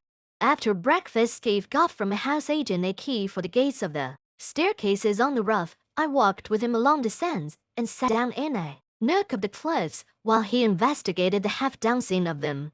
I didn't want to be seen, but the place at this hour was quite deserted, and all the time I was on that beach I saw nothing but the seagulls. It took him more than an hour to do the job, and when I saw him coming towards me, conning a bit of paper, I can't tell you my heart was in my mouth. Everything depended, you see, on my guess proving right. He read aloud the number of steps in the different stairs: 34, 35, 39, 42, 47, and 21. Where the cliffs grew lower, I almost got up and shouted. We hurried back to the town and sent a wire to McGillivray. I wanted 6 men, and I directed them to divide themselves among different specified hotels. Then Scaife set out to prospect the house at the head of the 39 steps. He came back with news that both puzzled and reassured me. The house was called Trafalgar Lodge and belonged to an old gentleman called Appleton, a retired stockbroker. The house agent said Mr. Appleton was there a good deal in the summertime and was in residence. Know what Ben For the better part of a week, Scaife could pick up very little information about him, except that he was a decent old fellow who paid his bills regularly and was always good for a fiver for a local charity. Then Scaife seemed to have penetrated to the back door of the house, pretending he was an agent for sewing machines. Only 3 servants were kept, a cook, a parlor maid, and a housemaid, and they were just the sort that you would find in a respectable middle-class household. The cook was not a gossiping kind and had pretty soon shut the door in his face, but Scaife said he was positive she knew nothing. Next door, there was a new house building which would give good cover for observation, and the villa on the other side was to let, and its garden was rough and shrubby. I borrowed Scaife's telescope, and before lunch went for a walk along the rough. I kept well behind the rows of villas and found a good observation point on the edge of the golf course. There I had a view of the line of turf along the cliff top, with seats placed at intervals and the little square plots rowed in and planted with bushes, whence the staircases descended to the beach. I saw Trafalgar Lodge very plainly, a red brick villa with a veranda, a tennis lawn behind, and in front the ordinary seaside flower garden full of marguerites and scraggy geraniums. There was a flagstaff from which an enormous Union Jack hung limply in the still air. Presently I observed someone leave the house and saunter along the cliff. When I got my glasses on him, I saw it was an old man, wearing white flannel trousers, a blue serge jacket, and a straw hat. He carried field glasses and a newspaper, and sat down on one of the iron seats and began to read. Sometimes he would lay down the paper and turn his glasses on the sea. He looked for a long time at the destroyer. I watched him for half an hour, till he got up and went back to the house for his luncheon. When I returned to the hotel for mine, I wasn't feeling very confident. This decent commonplace dwelling was not what I had expected. The man might be the bold archaeologist of that horrible moorland farm, or he might not. He was exactly the kind of satisfied old bird you will find in every suburb and every holiday place. If you wanted a type of the perfectly harmless person, you would probably pitch on that. But after lunch, as I sat in the hotel porch, I perked up, for I saw the thing I had hoped for and had dreaded to miss. A yacht came up from the south end, dropped anchor pretty well opposite the rough. She seemed about 150 tons, and I saw she belonged to the squadron from the White Ensign. So Scaife and I went down to the harbor and hired a boatman for an afternoon's fishing. I spent a warm and peaceful afternoon. We caught between us about 20 pounds of cod and light, and now in that dancing blue sea I took a cheerier view of things. Above the white cliffs of the rough I saw the green and red of the villas, and especially the great flagstaff of Trafalgar Lodge. About 4 o'clock, when we had fished enough, I made the boatman row us round the yacht, which lay like a delicate white bird, ready at a moment to flee. Scaife said she must be a fast boat for her build, and that she was pretty heavily engined. Her name was the Ariadne, as I discovered from the cap of one of the men who was polishing brasswork. I spoke to him, and got an answer in the soft dialect of Essex. Another hand that came along passed me the time of day in an unmistakable English tongue. Our boatman had an argument with one of them about the weather, and for a few minutes we lay on our oars close to the starboard bow. Then the men suddenly disregarded us and bent their heads to their work as an officer came along the deck. He was a pleasant, clean-looking young fellow, and he put a question to us about our fishing in very good English. But there could be no doubt about him. His close-cropped hat and the cutter, his collar and tie never came out of England. That did something to reassure me, but as we rowed back to Bragg, my obstinate doubts would not be dismissed. The thing that worried me was the reflection that my enemies knew that I had got my knowledge from Scudder, and it was Scudder who had given me the clue to this place. If they knew that Scudder had this clue, would they not be certain to change their plans? Too much depended on their success for them to take any risks. The whole question was how much they understood about Scudder's knowledge. I had talked confidently last night about Germans always sticking to a scheme, but if they had any suspicions that I was on their track, they would be fools not to cover it. I wondered if the man last night had seen that I recognized him. Somehow I did not think he had. and to that I had clung. But the whole business had never seemed so difficult as that afternoon when by all calculations I should have been rejoicing in assured success. In the hotel I met the commander of the destroyer, to whom Scaife introduced me, and with whom I had a few words. Then I thought I would put in an hour or two watching Trafalgar Lodge. I found a place farther up the hill, in the garden of an empty house. From there I had a full view of the court, on which two figures were having a game of tennis. One was the old man, whom I had already seen. The other was a younger fellow, wearing some club colors and a scarf round his middle. They played with tremendous zest, like two city gents who wanted hard exercise to open their pores. You couldn't conceive a more innocent spectacle. They shouted and laughed and stopped for drinks when a maid brought out two tankards on a soleur. I rubbed my eyes and asked myself if I was not the most immortal fool on earth. Mystery and darkness had hung about the men who hunted me over the Scotch moor in aeroplane and motorcar, and notably about that infernal antiquarian. It was easy enough to connect those folk with the knife that pins gutter to the floor, and with foul designs on the world's peace. But here were two guileless citizens taking their innocuous exercise, and soon about to go indoors to a humdrum dinner, where they would talk of market prices and the last cricket scores and the gossip of their native Surbiton. I had been making a net to catch vultures and falcons, and lo and behold, two plump thrushes had blundered into it. Presently a third figure arrived, a young man on a bicycle, with a bag of golf clubs slung on his back. He strode round to the tennis lawn and was welcomed riotously by the players. Evidently they were chaffing him, and their chaff sounded horribly English. Then the plump man, mopping his brow with a silk handkerchief, announced that he must have a tub. I heard his very words. "I've got into a proper lather," he said. "This will bring down my weight and my handicap. Bob, I'll take you on tomorrow and give you a stroke a hole." You couldn't find anything much more English than that. They all went into the house and left me feeling a precious idiot. I had been barking up the wrong tree this time.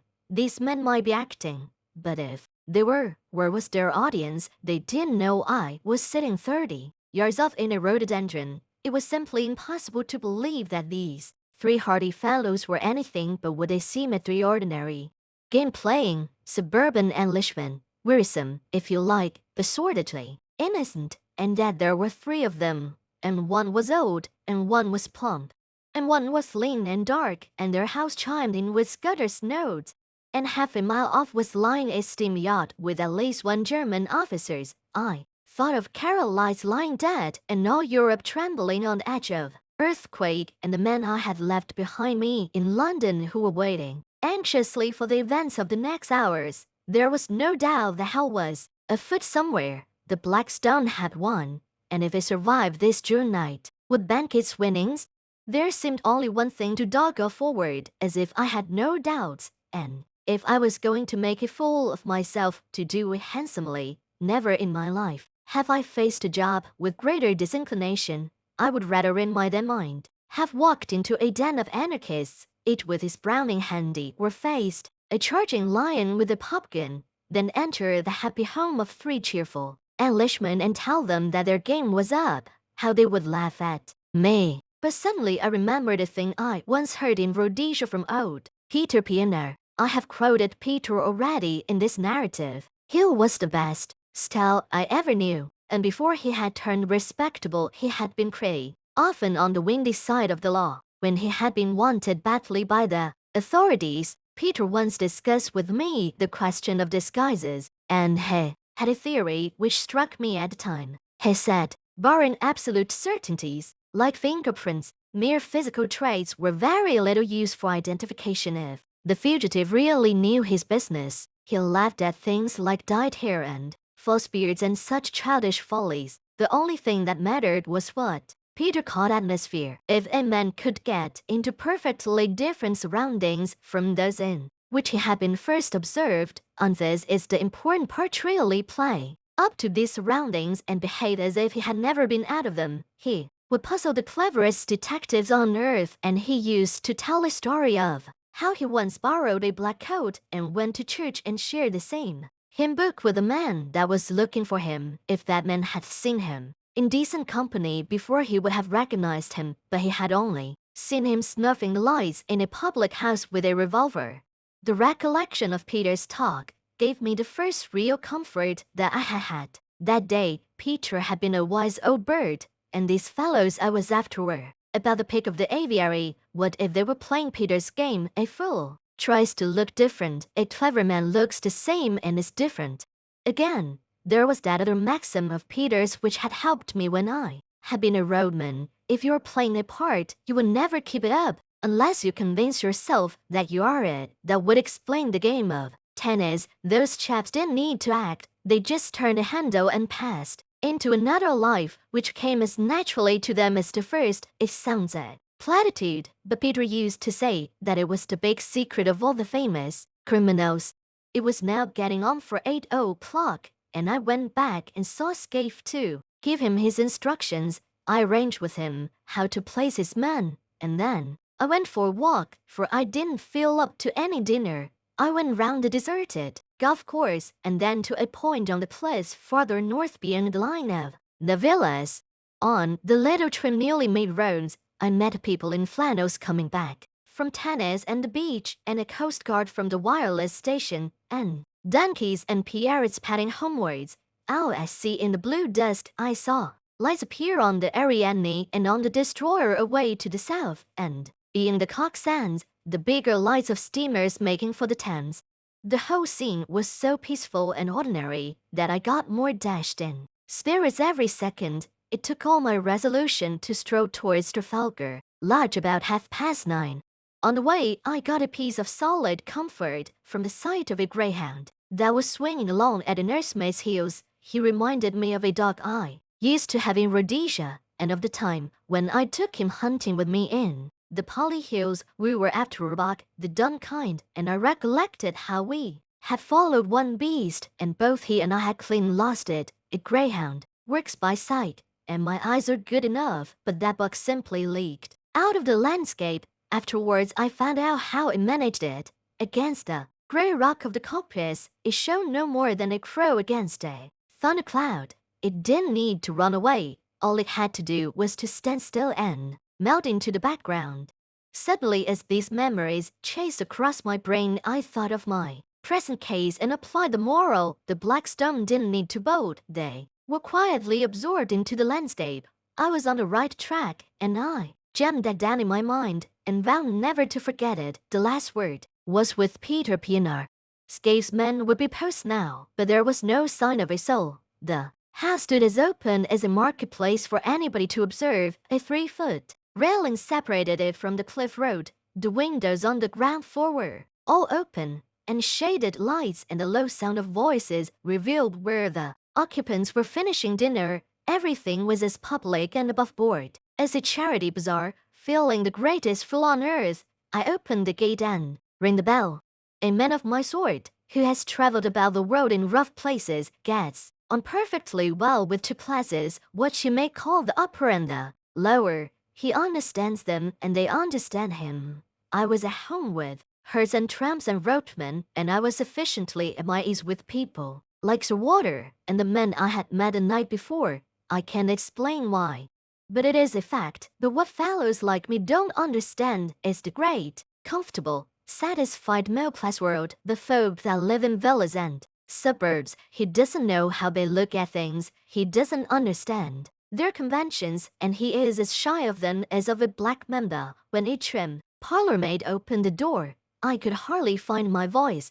I asked for a Mr. Appleton, and was ushered in. My plan had been to walk straight into the dining room, and by a sudden appearance wake in the men that start of recognition which would confirm my theory. But when I found myself in the neat hall, the place mastered me. There were the golf clubs and tennis rackets, the straw hats and caps, the rows of gloves, the sheaf of walking sticks, which you will find in 10,000 British homes, a stack of neatly folded coats and waterproofs covered the top of an old oak chest. There was a grandfather clock ticking, and some polished brass warming pans on the walls, and a barometer, and a print of Chiltern winning the Saint's Ledger. The place was as orthodox as an Anglican church. When the maid asked me for My name I gave it automatically, and was shown into the smoking room, on the right side of the hall.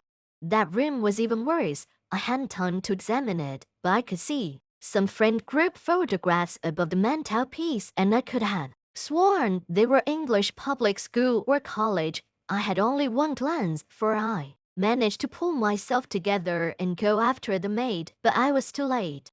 She had already entered the dining room and given my name to her master, and I had missed a chance of seeing how the three took it. When I walked into the room, the old man at the head of the table had risen and turned round to meet me. He was in evening dress, a short coat and black tie, as was the other, whom I called in my own mind the plump one.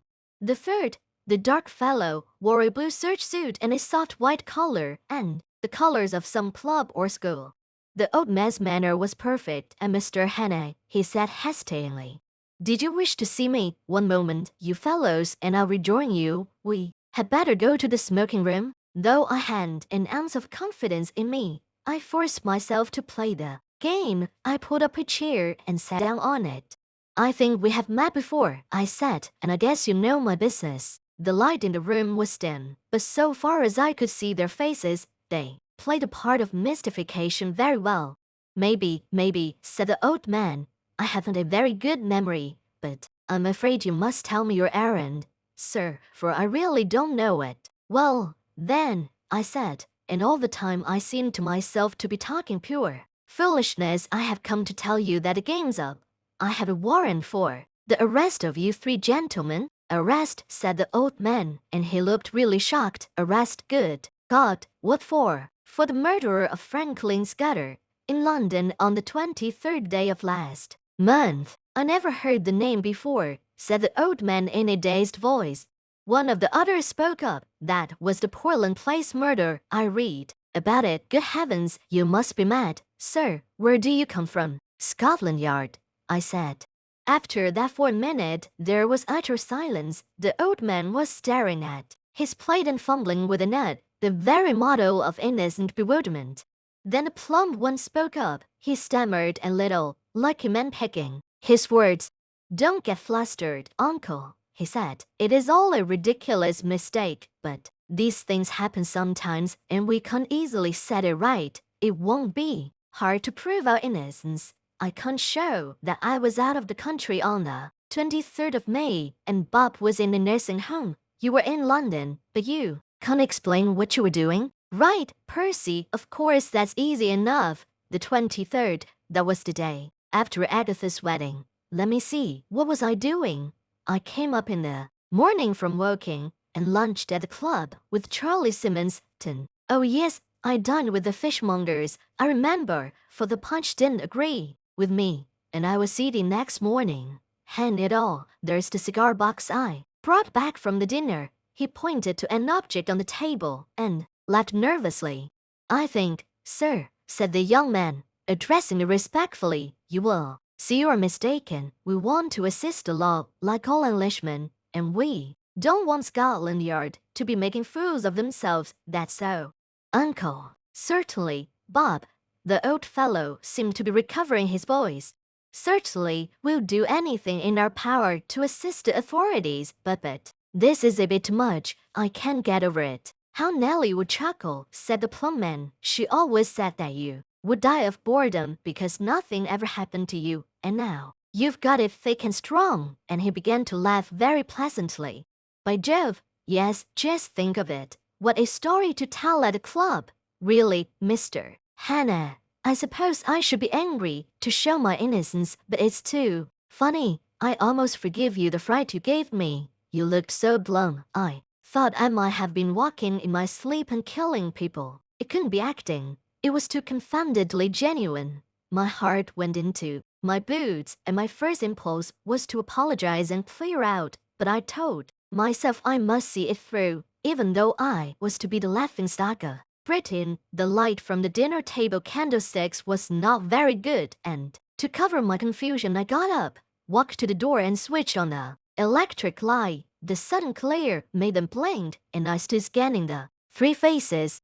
Well, I made nothing of it. One was old and bald, one was stout, one was dark and thin, There was nothing in their appearance to prevent them being the three who had hunted me in Scotland, but there was nothing to identify them. I simply can't explain why I, who, as a roadman, had looked into two pairs of eyes and as Ned Ainsley into another pair, why I, who have a good memory and reasonable powers of observation, could find no satisfaction. They seemed exactly what they professed to be, and I could not have sworn to one of them.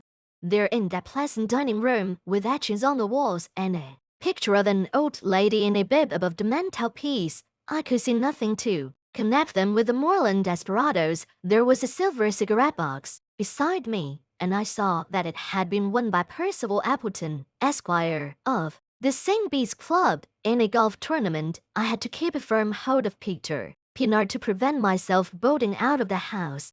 "Well," said the old man politely, "are you reassured by your scrutiny?" "Sir," I couldn't find a word. "I hope you'll find it consistent with your duty to drop this ridiculous business." I make no complaint, but you see how annoying it must be to respectable people. I shook my head. "Oh Lord," said the young man, "this is a bit thick. Do you propose to march us off to the police station?" asked Plump. "One, that might be the best way out of it, but I suppose you won't be content with the local branch. I have the right to ask to see your warrant, but I don't wish to cast any aspersions upon you. You're only doing your duty. But you'll admit it's horribly awkward. What do you propose to do?" There was nothing to do except to call in my men and have them arrested, or to confess my blunder and clear out. I felt mesmerized by the whole place, by the air of obvious innocence, not innocence merely, but frank, honest bewilderment and concern in the three faces. "Oh, Peter Pienaar," I groaned inwardly, and for a moment I was very near damning myself for a fool and asking their pardon. "Meantime, I vote we have a game of bridge," said the plump one. "It will give Mr. Hannay time to think over things, and you know we have been wanting a fourth player. Do you play, sir?" I accepted as if it had been an ordinary invitation at the club. The whole business had mesmerized me. We went into the smoking room where a card table was set out, and I was offered things to smoke and drink. I took my place at the table in a kind of dream. The window was open and the moon was flooding the cliffs and sea with a great tide of yellow light. There was moonshine, too, in my head. The three had recovered their composure and were talking easily, just the kind of slangy talk you will hear in any golf clubhouse. I must have cut a rum figure, sitting there knitting my brows with my eyes wandering.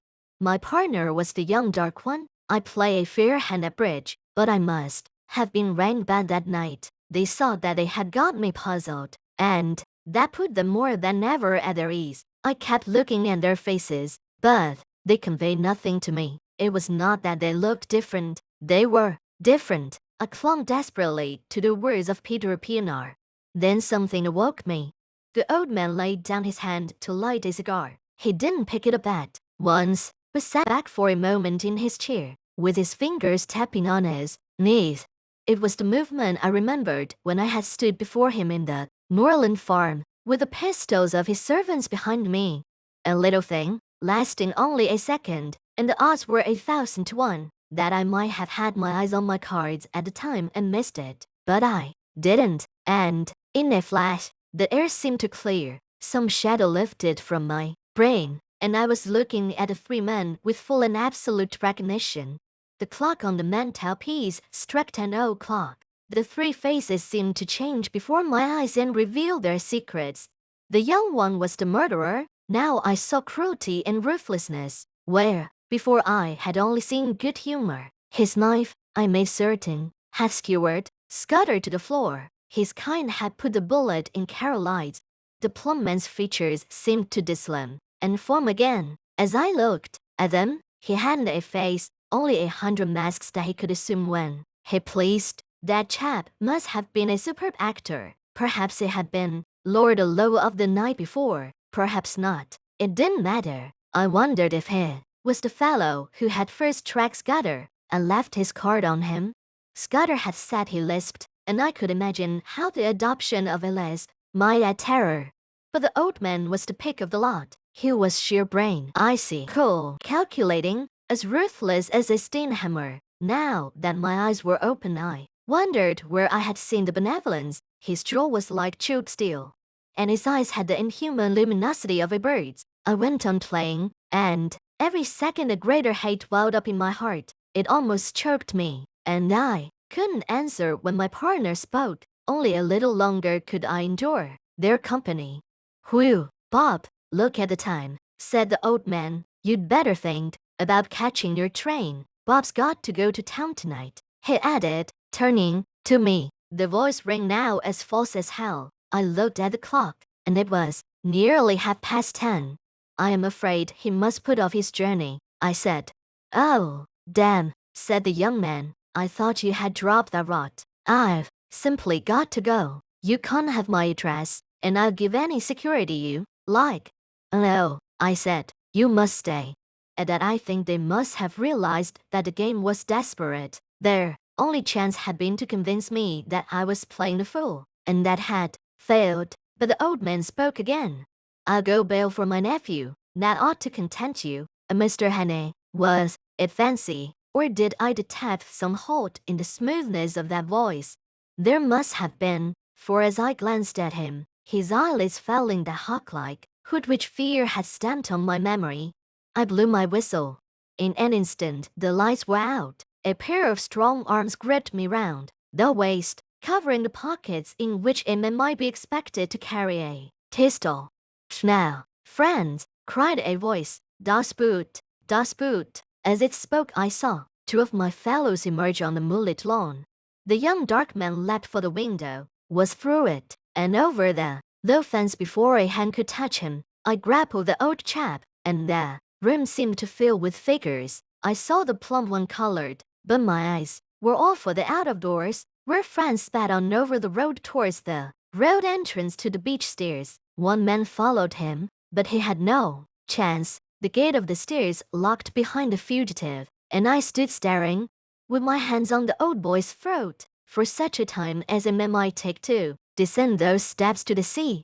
Suddenly my prisoner broke from me and flung himself on the wall. There was a click as if a lever had been pulled. Then came a low rumbling far, far below the ground, and through the window I saw a cloud of chalky dust pouring out of the shaft of the stairway. Someone switched on the light. The old man was looking at me with blazing eyes. "He is safe," he cried. "You cannot follow in time. He is gone. He has triumphed. Der Schwarzstein ist in der Siegeskrone." There was more in those eyes than any common triumph. They had been hooded like a bird of prey, and now they flamed with a hawk's pride. A white fanatic he burned in them, and I realized for the first time the terrible thing I had been up against. This man was more than a spy. In his foul way he had been a patriot. As the handcuffs clanged on his wrists, I said my last word to him. I hope Franz would bear his triumph well. I ought to tell you that the Ariadne for the last hour has been in our hands. 7 weeks later, as all the world knows, we went to war. I joined the new army the first week, and owing to my Matabele experience got a captain's commission straight off. But I had done my best service, I think, before I put on khaki.